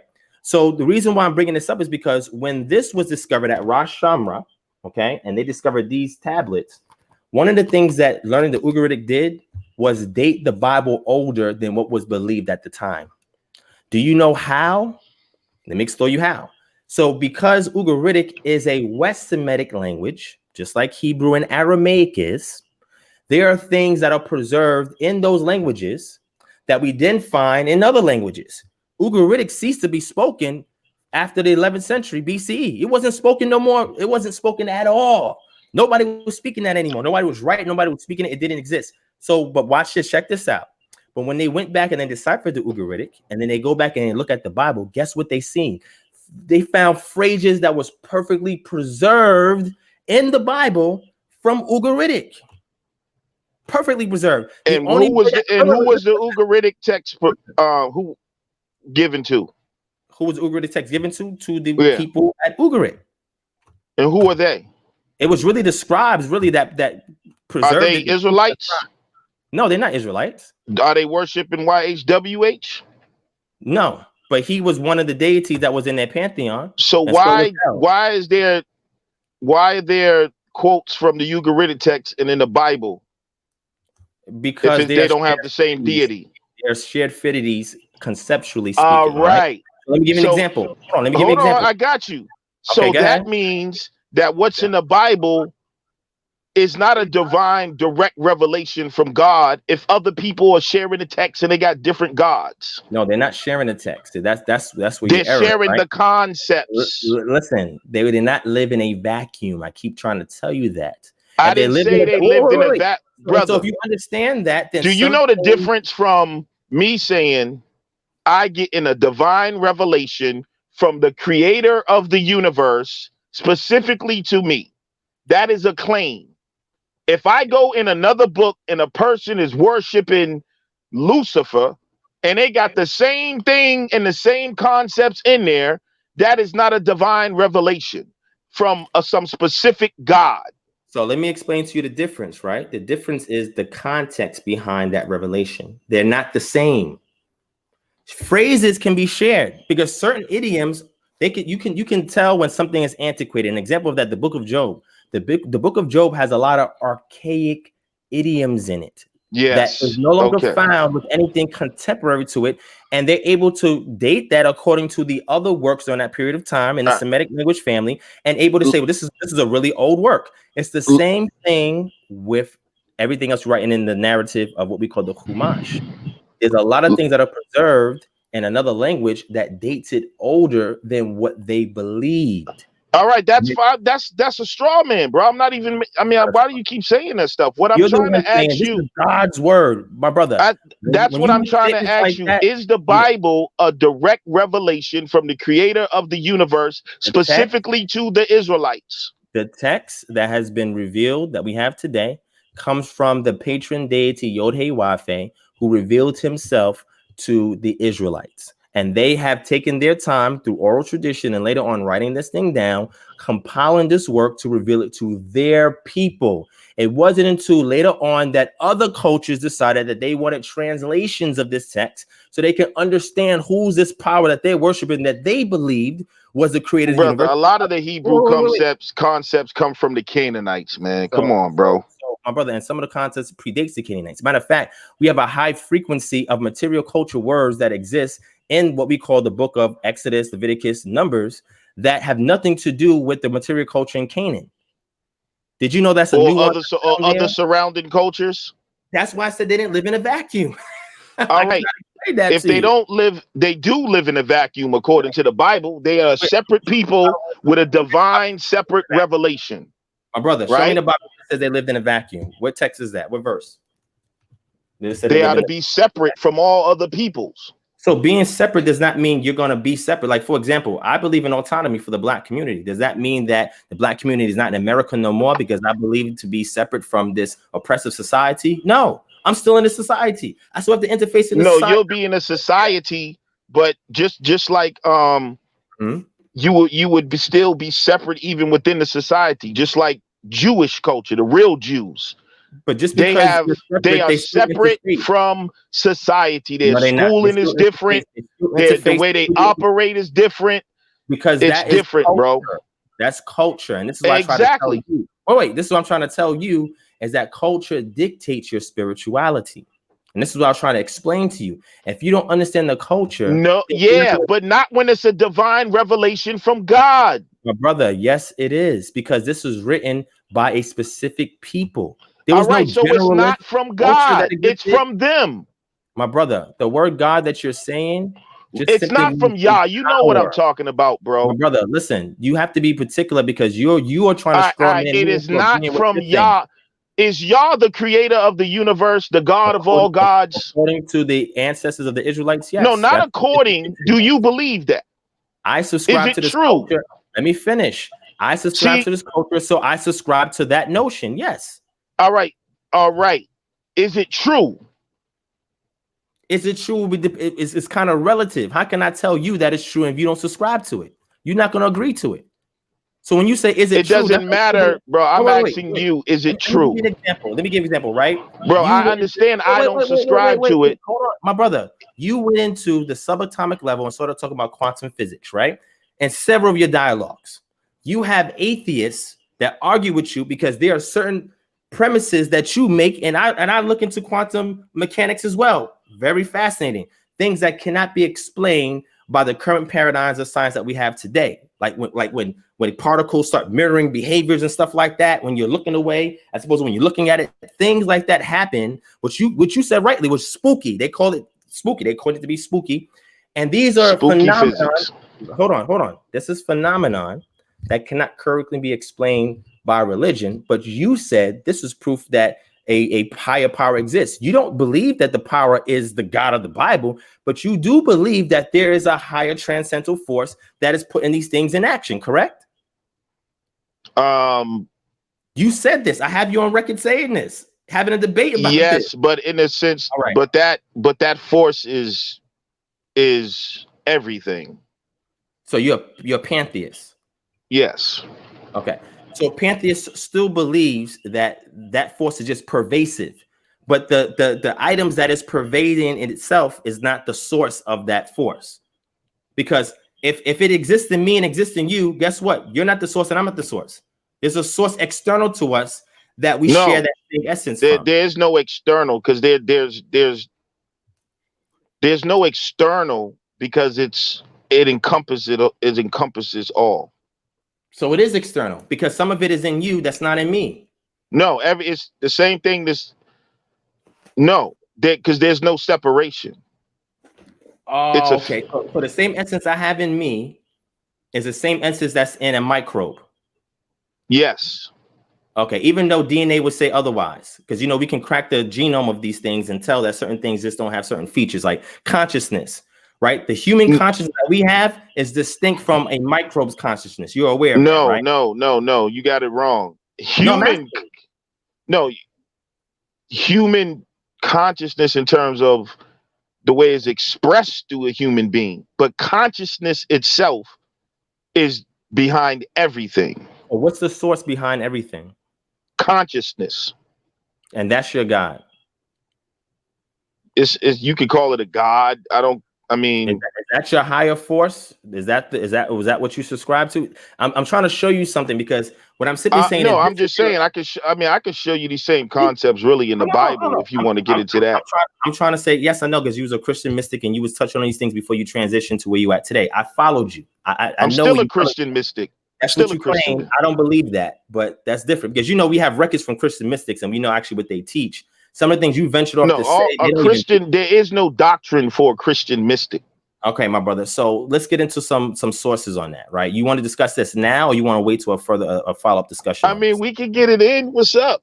All right. So then you got to bring some sources out. We can't just talk aimlessly. We have to actually cement it in something so we can sources like for what? That record Christian mystics through time, through history. Doctrines, teachings that they have, just like Gnostic doctrine teachers, we have those sources as well. So these things do exist, my brother. That's what I'm trying to say. They predate you. Well, here it is. This is the part of your problem is when you're talking about mysticism. I mean, we can go and find records of Christian mystics and people who call themselves Christian mystics and go through their thought or whatever, but there's no dogma. Like mysticism is pulled right from the text. You know what I'm saying? Just like it's just like gnosis. So it's just like what? It's developed from the text. Right. Yeah. It's developed from the text and what the underlying meaning of a text is. So if you were trying to convey to somebody, I'll give you an example. Let me give you an example. No. I agree. I agree with you. I agree. Just like you agreed with me earlier, so I won't have to keep going. I agree with you. So here's the point I'm trying to say to you, right? Do you believe that there was a causal agent behind bringing about what we see today? Yes or no? I didn't say a name. A causal agent. I didn't say a name, a person, a thing. I just said, do you believe there's a causal agent responsible for bringing together the material world that we see today, or no? Yes or no? Yes. Okay. So whatever that causal agent is, I don't know what that is. If you was trying to explain that to somebody and get them to affirm that who believed in Allah, would you be able to do that? Yes. What if what they're telling you is talking about the same causal agent, but just from a cultural lens? Would you subscribe to that? Yes, that would be called a Sufi Muslim. But that would be called mysticism. Sufis are called mystics, right? So wait. Right. But that's what I'm saying. The mystic gets to the underlining principle. Now that underlying principle, it becomes very relative because that was not the intent of why the thing was written. Yes, it was. That's the whole intent. And that's where we disagree, right? Wholly disagree. I think that's really? Of course. And the reason why I say that is because we have material culture that validates what we have in the immaterial culture. What does the Bible say? Did you hear what I said? The Bible is the immaterial culture, but we have the material culture to ground what we read in the text. That's what I'm trying to explain to you. I'll give you an example, right? So offerings, right? Offerings were given to some kind of ethereal being that they couldn't tangibly see, right? So in the familial cults, that was ignorance. Hold on. That's not ignorance. I'm going to explain to you why, right? And the familial cults, when they go and they excavate these homes of these people that they find in Iron Age Israelite sites, and what they find in their home, the 4-bedroom structural homes that they find were made of mud bricks mostly, they find a portion of the house that is dedicatory, right? It's a shrine, okay, that's created. The shrine has terracottas that's there. The shrine even has grain, it has food particles, and it has other votive offerings, right? That right there that they're doing or they're offering, number one, it's not nothing that's consumed by a deity. Nobody believes the deity is going to eat that food. They don't believe the deity is going to pick up this votive offering and say, okay, thank you, I agree. No, what that's doing is that is paying homage to that causal agent, according to the mind frame of that culture. Nah, that's idolatry, bro. Let me. So I think you're gonna cause me to really teach, bro. Let me give you. Can I give you an example? You gonna give me an example? Teach. Okay, go ahead. Let's hear you teach. It's time for you to learn what these scriptures are talking about. Let's go to. Let's go to. Brother. I know. I'm a lad. Let's go to pull up Acts 17 and 27, bro. Okay, here we go. Acts 17 and 27. Are you on your computer? I'm on my phone. Okay, but I'll pull it up for you. No, okay. I can still Acts 17, and again, you're starting from the New Testament. That's fine. Acts 17 and verse what? 27. All right, Acts 17, 27. I'm familiar with this verse. I want to see what your angle is on it. All right, 27. Okay. Yeah. And you want me to read it? Let me share it on the screen. Can you see my screen? Yes. Okay, so let me share it on the screen so you can read it. All right. There you go. Can you see it, or you need it bigger than that?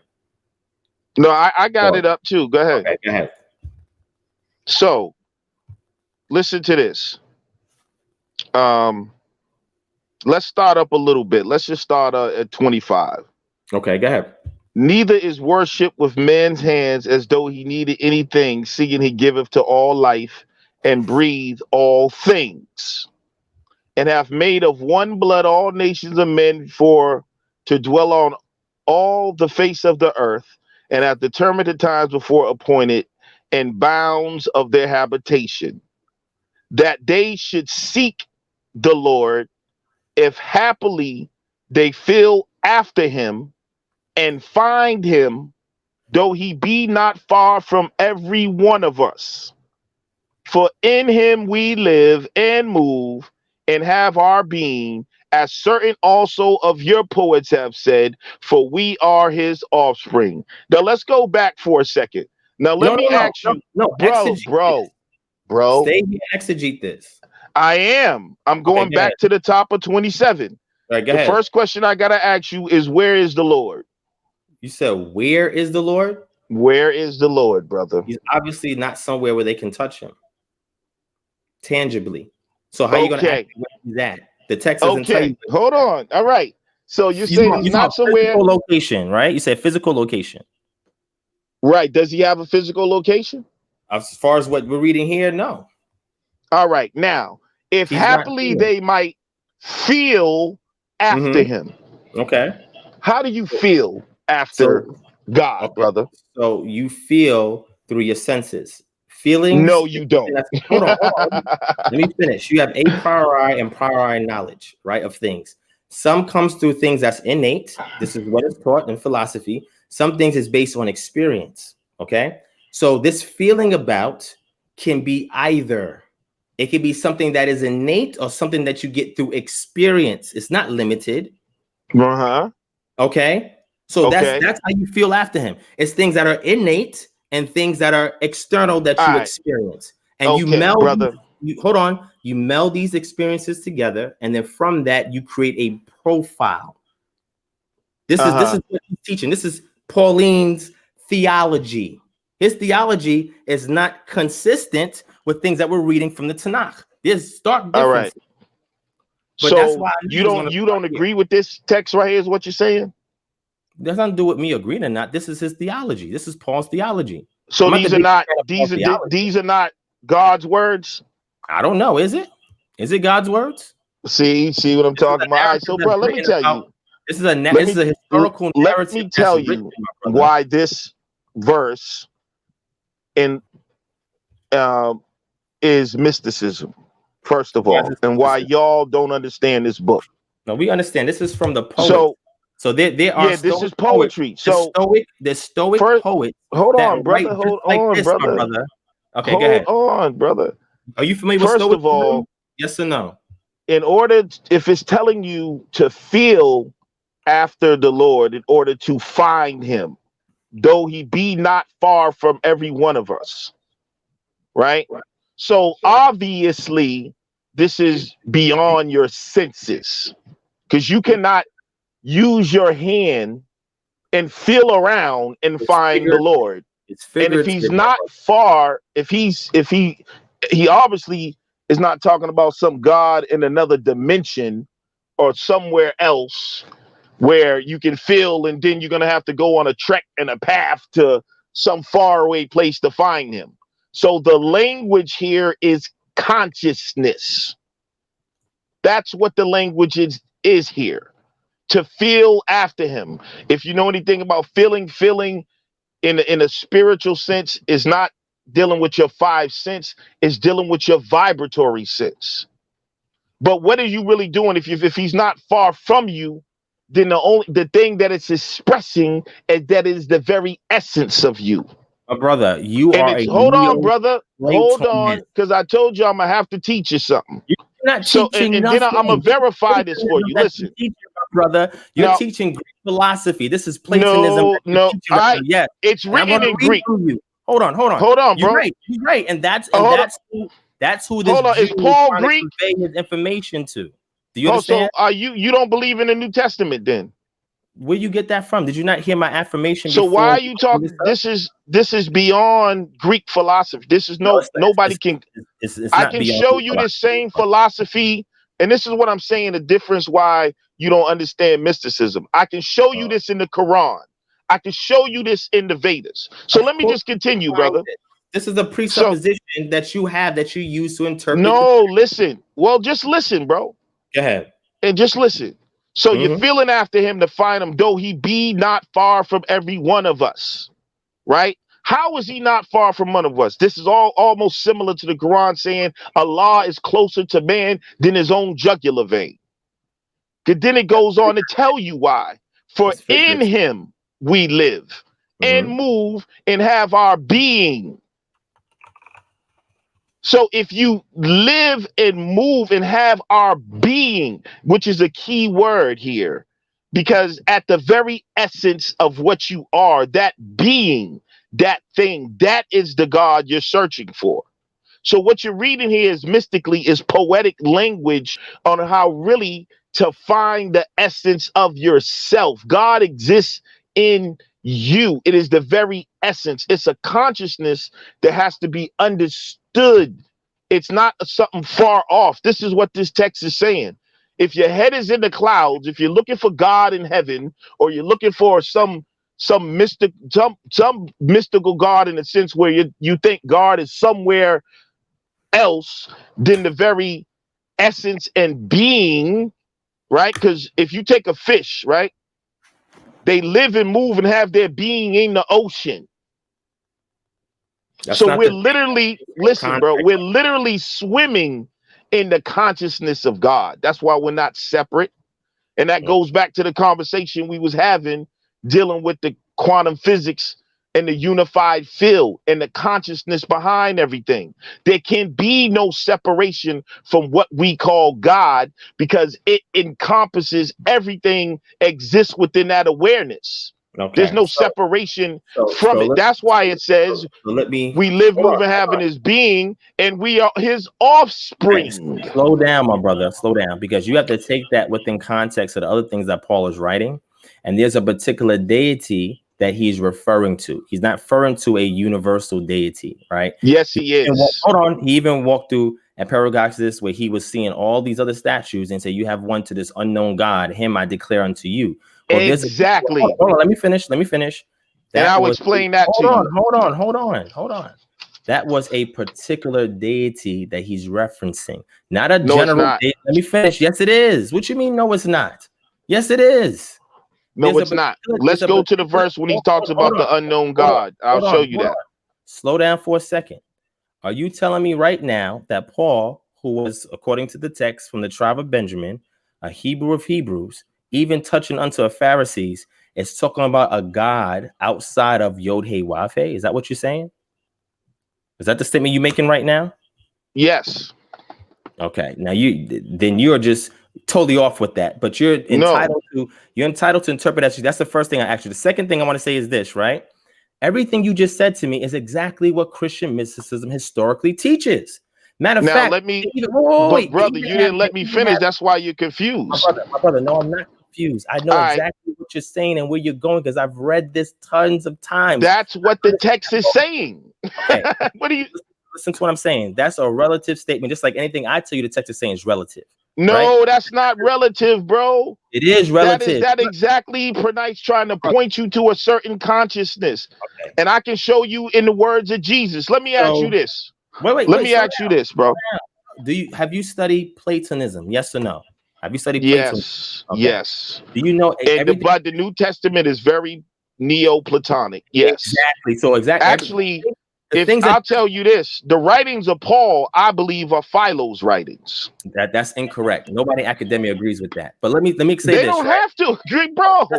That's fine. That's fine. What I'm saying is this, right? Because we have to have some grounds of consensus, right? We can't just aimlessly say, okay, this is how I feel. I'm telling you what it is, and you do the same. We have to have some kind of common denominator. Yes, you can. Wait. According to the Bible. My brother, that centralizes the things that we're saying. So if Paul is speaking to Greeks, right, who ascribe to Hellenism, they're familiar with Plato's works, right? Familiar with it. They're familiar with oh man, I can't believe I just forgot what I was about to say to you. I'll show you the same concept in Jesus' writings, bro. Hold on. Stoic philosophers who they are very familiar with, right?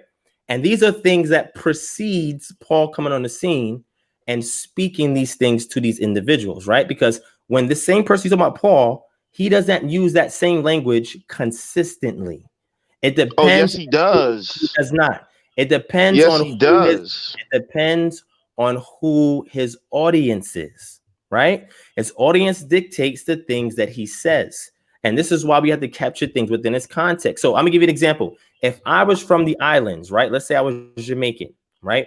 And in Bro, I Jamaica, understand what you're saying. I understand that. I hold on. understood Okay, exactly what you just said. okay, You don't have to give me an island all right. example. So that's why if we're gonna talk about a mystic, you can't talk about somebody who was not themselves a subscribed mysticist, because mysticists don't do literal rituals. You only do Bro, that. Paul wasn't a okay. My brother, did Paul do rituals? Yes or no? Did he do No, concrete? you don't have to do a ritual to be a mystic, bro. Do you do the same? Do you do the same rituals I that Paul does? yes, You do. mentally. So you do. So you do shave your head, right? Uh, No. See, let me that finish. listen, bro. Pull up the word mystic for the people. Just You pull up. see it on your screen, right? Just pull up mystic, brother. Okay, so let's pull up Mystic. I'm gonna do this for you. Let's pull up Mystic.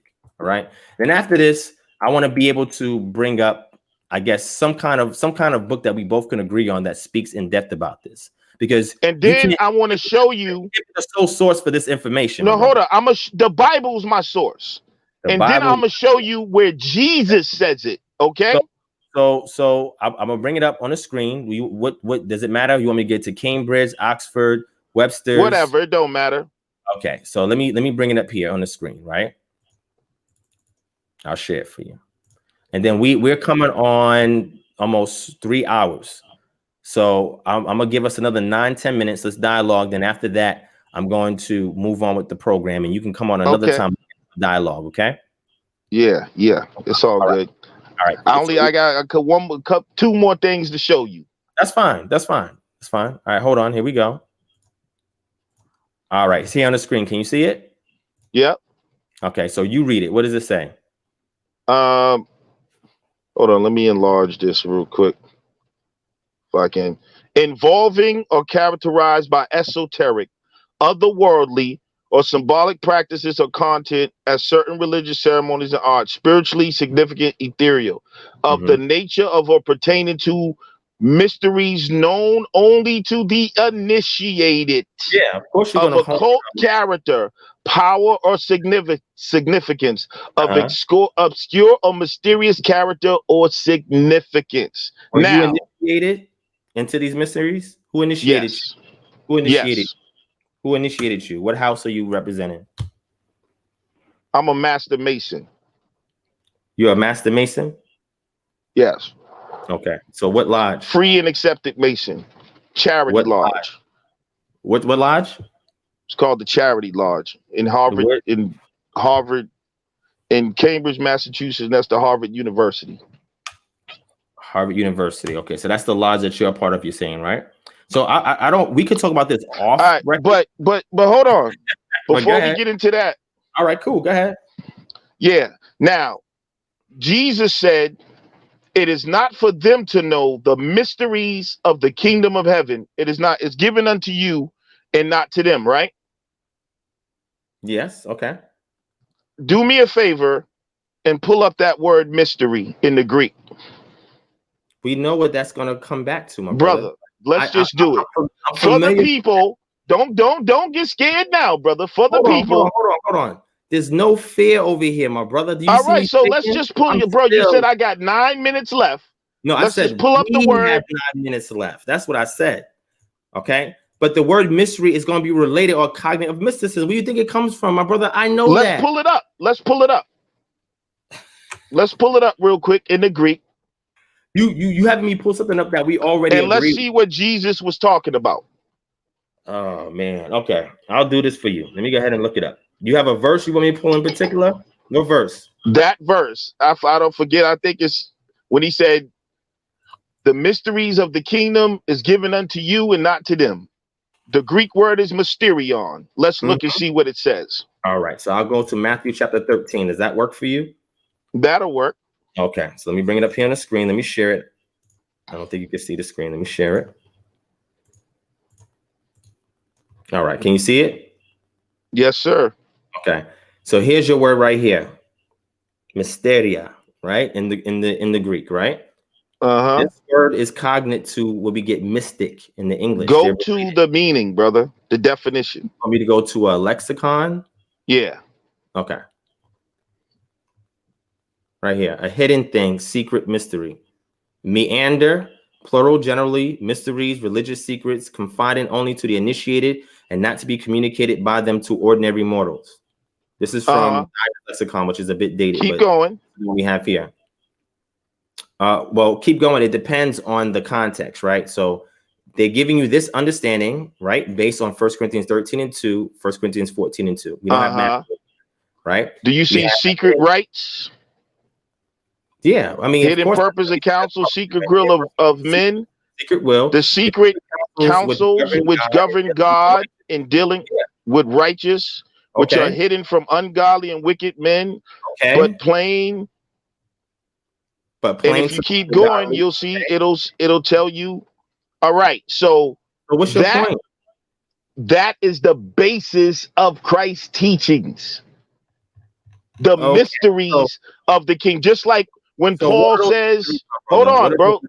The same way Paul, you say he don't use this language, he uses this word multiple times. The mystery of mystery of iniquity.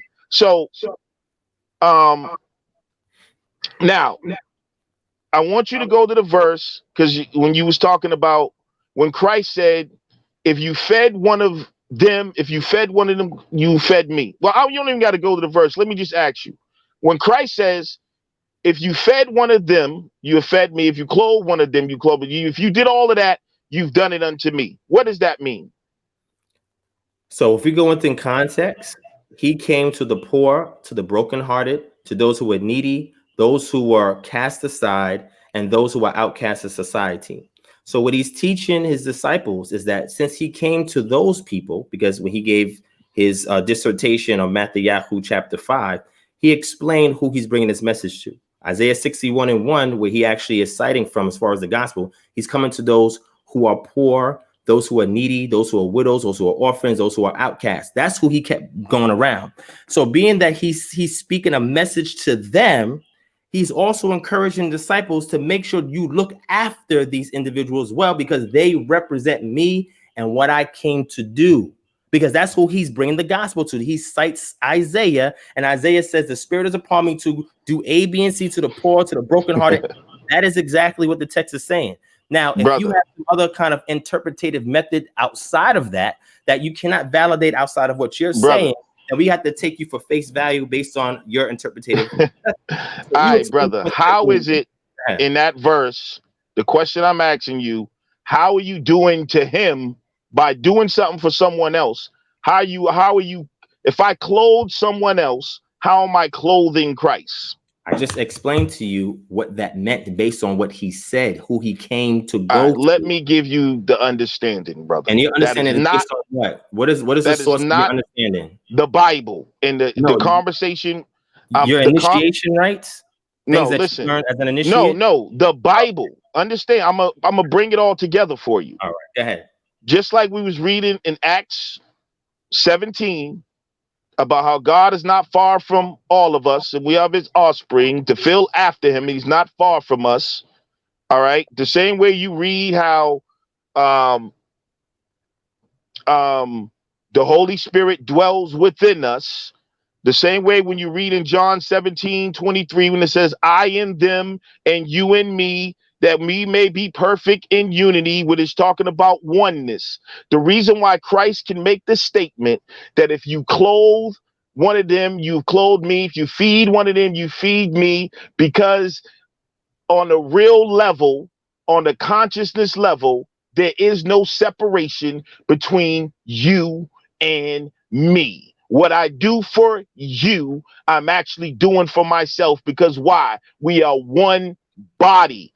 The illusion of separation is what blinds you from understanding what these spiritual scriptures are saying. And it's saying that there's no separation, that when you harm another person or whatever you do, it's really doing it to yourself, because you don't know that the same God that's in them, the same being, is the same one in you. And if people had that understanding, that's where you get the whole what does the whole law rest on? Love thy neighbor as yourself.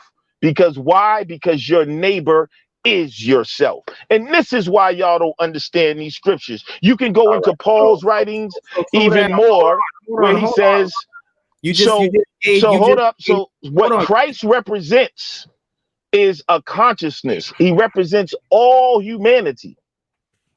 All right. So what you're saying is obviously not true. Because there are times where he says he did not come to bring unity, but he came to bring division. He came to bring a sword, just like what you just mentioned. Yeah, that's whoa, hold on, because that's division right there. Let's keep going. Said a man at variance against his mother, his brother, his wife, yea, even his own what?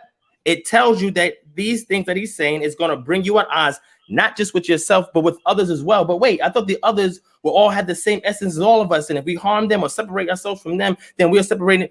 No. That's why you got to take everything he's saying within. No, that's not what that means. Hold on.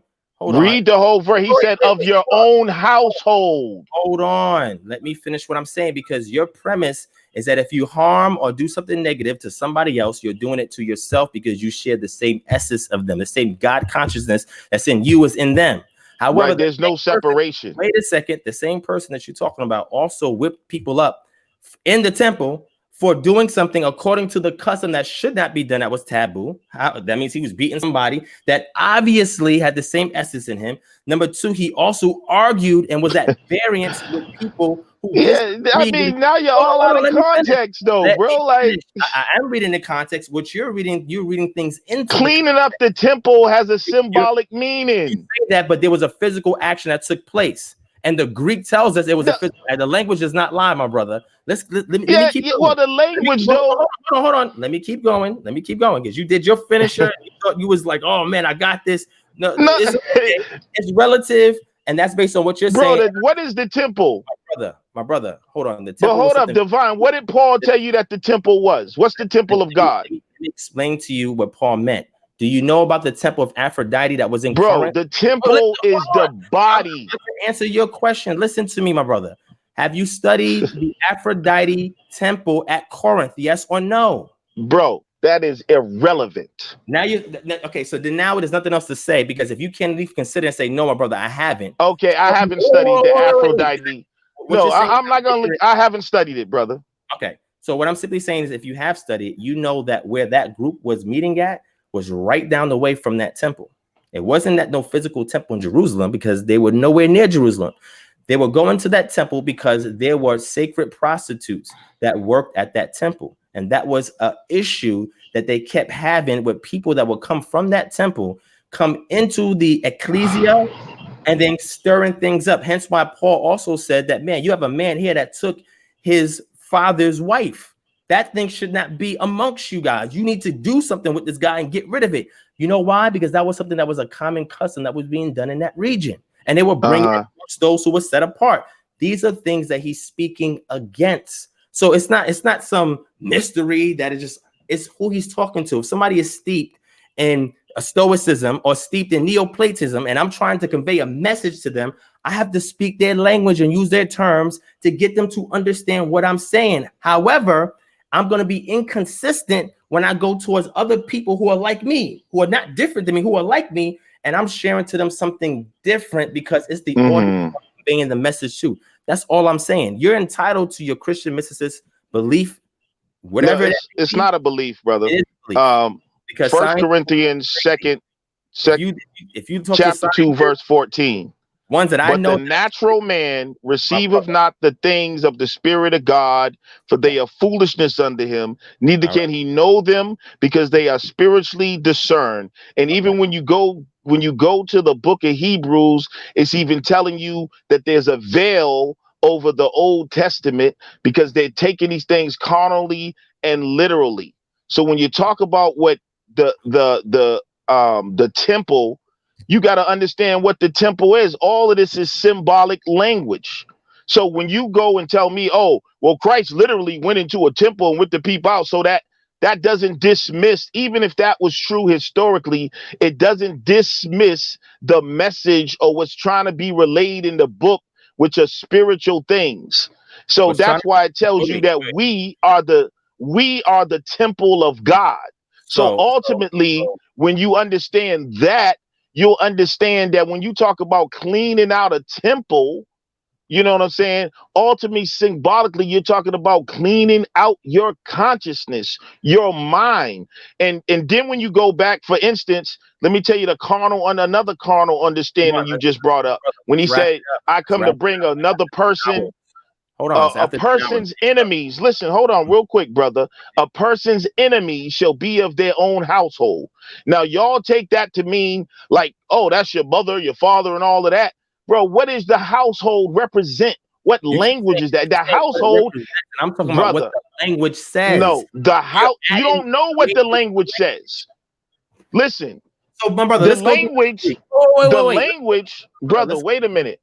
The language is only trying to point you to some. That's why symbols. Listen, bro. The reason why symbols are used, right, in even what you call advertisement or what we call sigils or what you call hieroglyphs, and because symbols speak to the subconscious mind. It speaks to the spirit.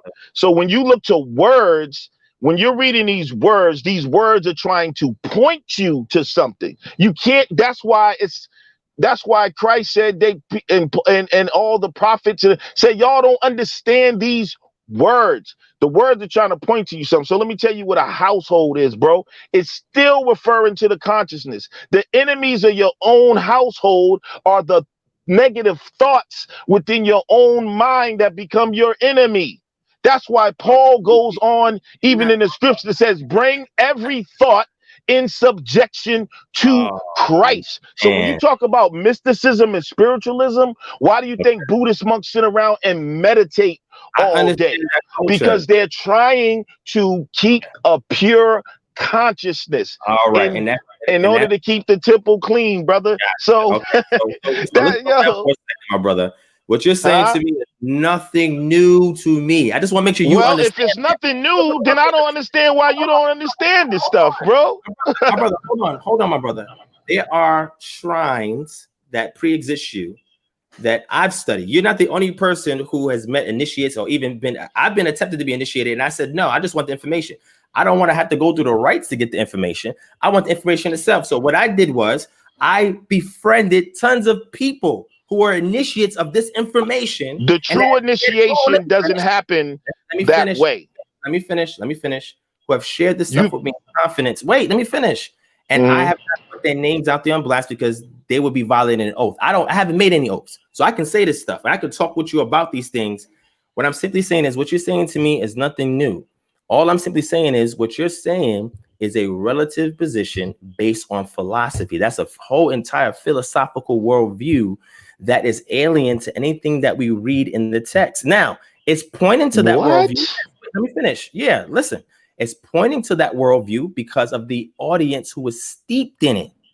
So one person was not steeped in that culture, but they knew about that culture and they want to convey a message about their own culture to this other culture. So they spoke to them in terms and used quotations from people who they could relate to and concepts that they can understand in order to convey their information.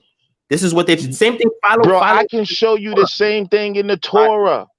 Philo has done the same thing. Philo was a Hellenized Jew who kept his culture. However, he was looking at the philosophical elements of the culture through the lens of Greek Hellenization. Yes. And conveying these things to the people. So the things that people will look at the Torah and tell me all of this philosophical stuff from Torah. Philo already wrote about this stuff. He even talked about the Logos. It didn't start with him. Plato first talked about the Logos. But what I'm saying is this is from that school of thought. So what I'm simply saying is they became Hellenized. Prior to that, we don't have anything in the material culture or writings that speak with that same language, the way we didn't find later on when the Greeks came on the scene. We don't see a lot of that. That's all I'm trying to say. Yes, you do. You know why? Let me tell you why. Because what is the point, my brother? And let's go. Okay. All right. You find it the same language throughout all cultures in the Torah, whether you want to. Greek philosophy is not new either, because the real language is symbolism. The same way that same serpent that Moses' staff turned into, that's old symbolism of The word is not creative power. It's that symbolism hasn't changed. And the mysteries and the initiation, connotation. those concepts, and you'll find it in the Torah, you'll find it in the Quran, you'll find it in India. Those symbolisms, they have the same fundamental rules and meaning to lead and initiate to a higher understanding than what My they would brother, call the people in the outer court hold on. or who are doing the rituals. Gotcha. Just like if you look at the Moses burning bush, the symbolic of the serpent, his staff, the serpent, his staff turning into a serpent, the same symbolism of God's creative power. When you look at the burning bush of Moses going to a high mountain and meeting God, it's representing a consciousness. When you look at Moses asking God the same thing, what is your name? That's an old mantra, because we know name means nature. His nature, the nature of God is being revealed to him in his self. He's coming face to face with God, which is why it says he met him face to face. So, bro, come on, bro. All right, so slow down with that. Thank you for your ecumenical sense of your position. It's very ecumenical, right? It just feels like let's everybody, we're all humans, very humanistic. It's all humans. Let's all hug and say we're all the same, because the same energy that pervades through you is also in my veins. And if we go through the ancient mysteries, look at these symbols, and you'll see that they're the same thing in this culture and that culture, notwithstanding that lexicons exist to give answers to these things, and ancient commentaries are actually written to explain these things. Never mind any of that. But hey, we're the initiates, and we're sharing these mysteries with you. And this is the ultimate mystery. Everything is all connected by one source, one essence, one consciousness. That's always been the message. That's the message in the Bible. What I'm trying to tell you is, I've heard it all. I've heard that. I understand that. I know tons of initiates. This is why I can say certain things to you that you will only understand, because I understand that language. What I'm simply saying to you is that slow down. That is not what I'm teaching here when we're trying to reconstruct and restore the ancient pre-exilic culture. It has nothing to do with what it is that you're saying. Things were a little bit more concrete because things and that's the problem, brother. Let me finish. That type of mindset that you're saying, you have traces of it in the ancient Near East, and I'm talking about going past the Iron, Bronze, or even early Stone Age, right? Through petroglyphs, right? And we have rock art that try to convey these things, because these concepts pre-exist written language. We understand that. I know that. We can look at petroglyphs and see that, right? What I'm simply trying to explain to you is, once culture started to develop and these cultures believe that revelation was given, they also have things in their external environment that they're utilizing to explain what they're writing. And when you understand those things, then you can see. I give you one last example, because it seems to me like, real quick, let me just ask you on that. No. Who's writing? My brother, it's the priest. Hold on, listen to me. Of course, yes, the priest. The priest. Wait. It's really the scribe. It wasn't always the priest. But listen to me. Listen to this, right? Check this out, right? So one example of this, and I'm gonna leave you off with this, and I'm gonna end with this, right? All right, brother. If I tell you, what does a goat symbolize? What would you say? I'm telling you, contemporary understanding. Give me your hypothetical understanding, which is based off a hypothesis of what a goat symbolizes. The constellation of Aries. So a goat to you represents the constellation of Aries. That's one symbol of it, but you can have the comparison like a goat versus a sheep. A goat can be viewed as someone who doesn't have a certain knowledge or consciousness. That's what I'm saying. It's not just one thing, but you know the goats represented some Sumerian deities. So that's not always true. So this is what I'm saying to you, right? When you go back and you study the culture, you understand that a lot of people who are writing this have an ancestral connection or affinity to pastoralism, right? When you are a pastoralist by trade, right? Not an initiate per se, but by trade, you're going to be shepherding over certain flocks of animals. It's easier in the Negev to shepherd over goat and sheep than it is to do cattle and oxen. It's very right. And the reason why I say this is that if you're there all the time and you're looking at the herds, right, you'll be able to see certain peculiar things. One of the things is the she goat, when she gives birth to a litter of other little kids or whatever, you don't get a lot of males. You mostly get females. There's a reason for that. That's number one, right? Number two, being that there's only one male, the testosterone levels in that male are very high. So male goats are very, what we call horny. That's the name of the weed, horny goat weed, because they represent fertility, right? Because they see these single goats coming out of a flock, and there's one male and there's a whole bunch of females, and then maybe another little may have one male. You don't have a lot of males. Therefore, this is why their testosterone levels are very high, and this is why they always see them mating. So one form of symbolism that you would get through trade when it comes to goats is fertility. So if I wouldn't disagree with that. Wait, my brother, let me finish, because I gave an article from somebody that looks at all the symbolism of the ancient Near East as it pertains to goats and why goats are relevant and important. And you even see the same symbolism end up in the so-called New Testament and the Old Testament, right? They mention goats, right? But what I'm simply saying is this, right? Even the scribes who are writing this, they have a primitive beginning, right? And it's believed that the primitive beginning is really the alpha state. And then over time, what happens is we tend to lose knowledge and get to a more literal state. And that's why a lot of these abstract ideas become lost. However, what I'm simply saying is, if you look at the goat and you see these things and you see that there's a goat there and a goat represents fertility, because you see this male goat trying to hump all these female goats because it's only him. You don't have some other testosterone to even him out. Sometimes they do that where they'll have an older male goat and they'll put him with a younger goat to even out his ability to mate. These are things that you learn when you work in the trade. So now when you're trying to construct an understanding of the ethereal realm or some kind of realm that is outside of you, you're looking at this creation that you are seeing, and what you're doing is you are extracting certain traits and qualities from things that you see day to day, and now you're taking it and you're personifying that to a particular deity because of the characteristics of that animal. How do you learn that? You learn the culture, what leads you to that understanding. Right. Yes, brother. This is what I'm saying. Hold on. I'm just agreeing with you. I'm with you on this. I know you're gonna like this. You know why I know you're gonna like this? Because I know the stuff that you like. So feel me. Let me finish. I'm gonna wrap it up here. So what I'm simply saying is, this is why I teach the culture. Because once you start understanding what certain things mean in the literal culture, you start to understand the projection of the connotation of those symbols and what these things represent into the ethereal realm, so you can understand this ethereal force that you say pervasives through everything. And then over time through trade, because trade happens a lot, nothing was in a vacuum, where people will share this idea based on this trade with somebody who was a metal worker. And then now what I start doing is say, okay, cool. Well, since in this pastoralist trade, the goat represents this, I'm going to put a symbol of a goat onto this item. And then it's going to be called a votive item, right? A votive offering.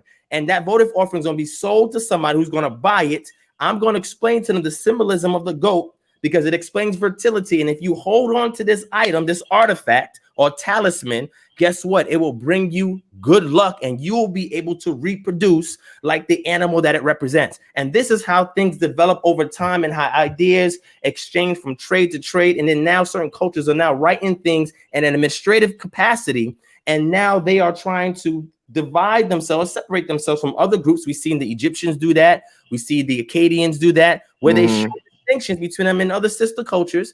However, when you go to the primitive forms, they all will have a common understanding of what that symbolism means. Now, us today, a lot of us aren't pastoralists. So we're not watching those. I've been on several farms where I've observed these things. So I'm in agreement. I'm in agreement with you in terms of what you're saying. Yeah. The only part where I would disagree is there's always going to be, and if you're saying that, okay, you're teaching the outer court, okay, cool. You know what I mean? Like the dummies that are listening in your chat room that don't know what the hell we talking about, that's fine. If you don't think they're ready, please don't insult them. Please don't. You're right. But here, let me just say this. But there's always a difference in terms of the priesthood and the people. Correct. And that's done for a reason.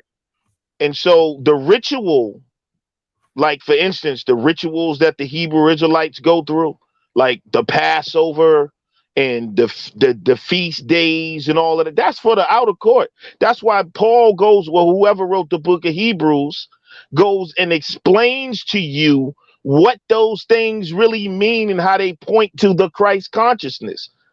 That's why in the book of Hebrews, you'll read it say all of those things right there. It was really all a veil for what was to come, a shadow of what was to come. So that's all I'm saying. So I would agree with you in terms of how you.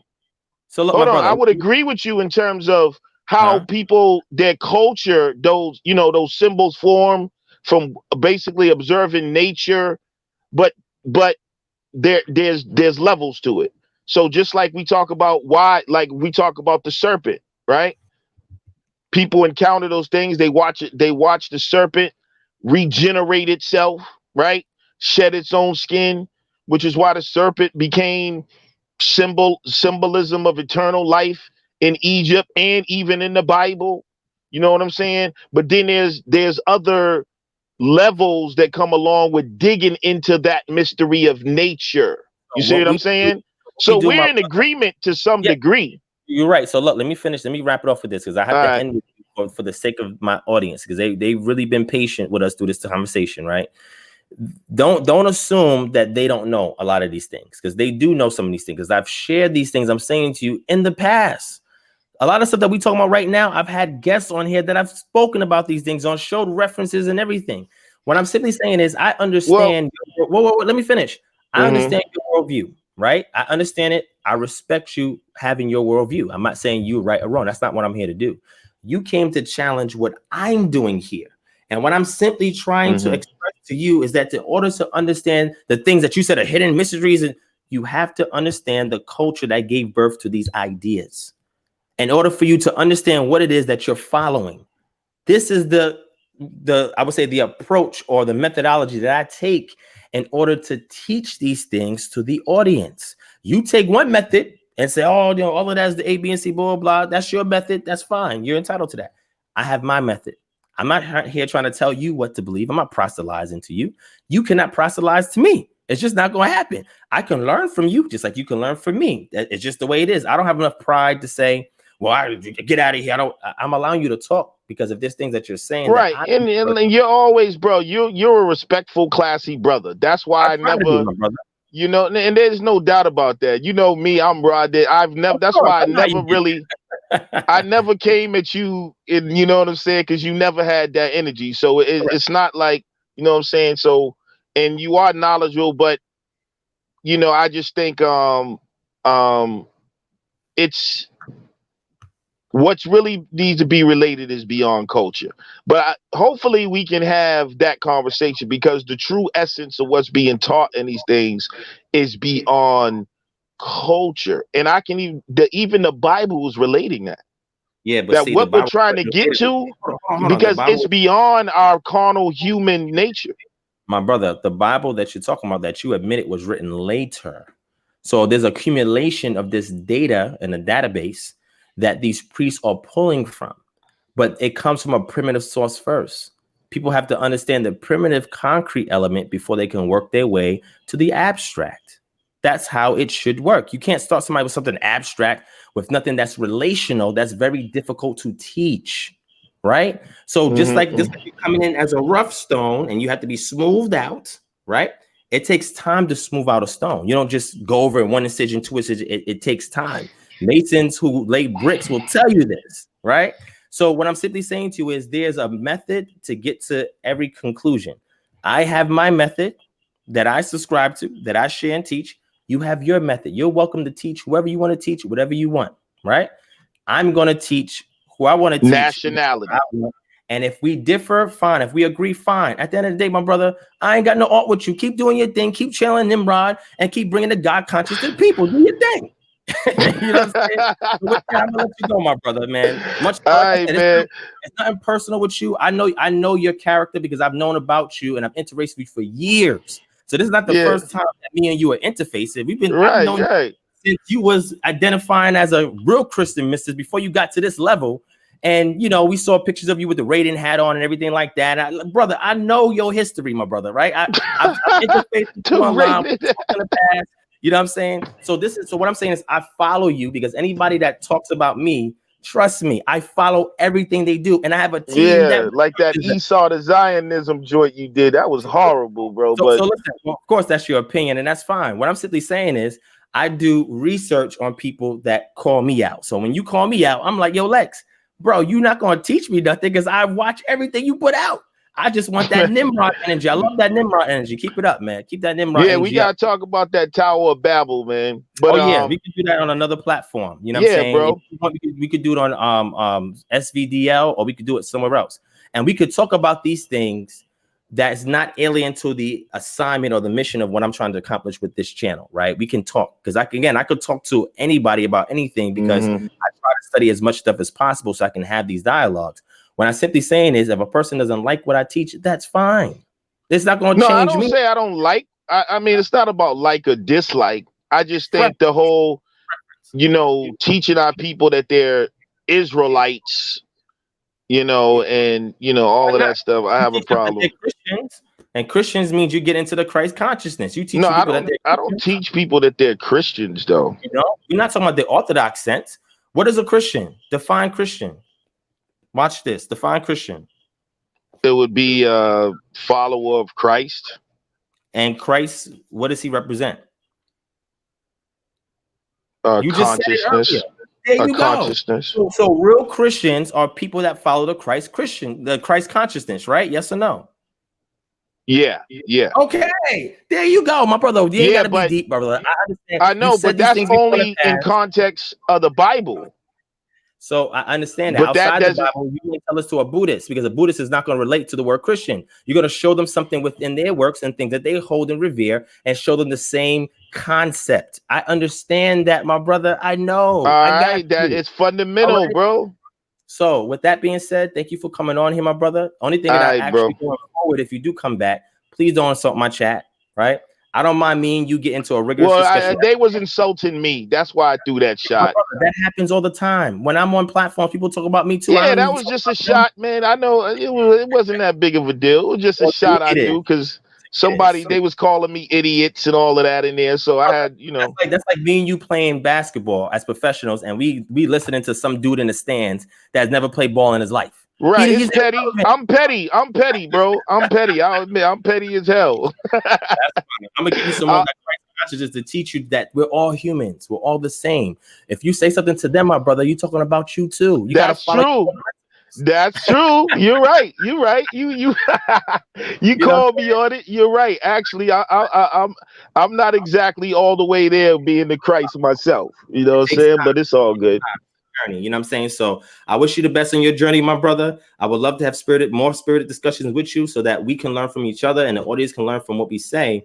And what I want to say is thank you for finally coming on here and talking, because you came on here ready to get at me, and this is how we end off in brotherhood, because that's at the end of the day, that's what it's about.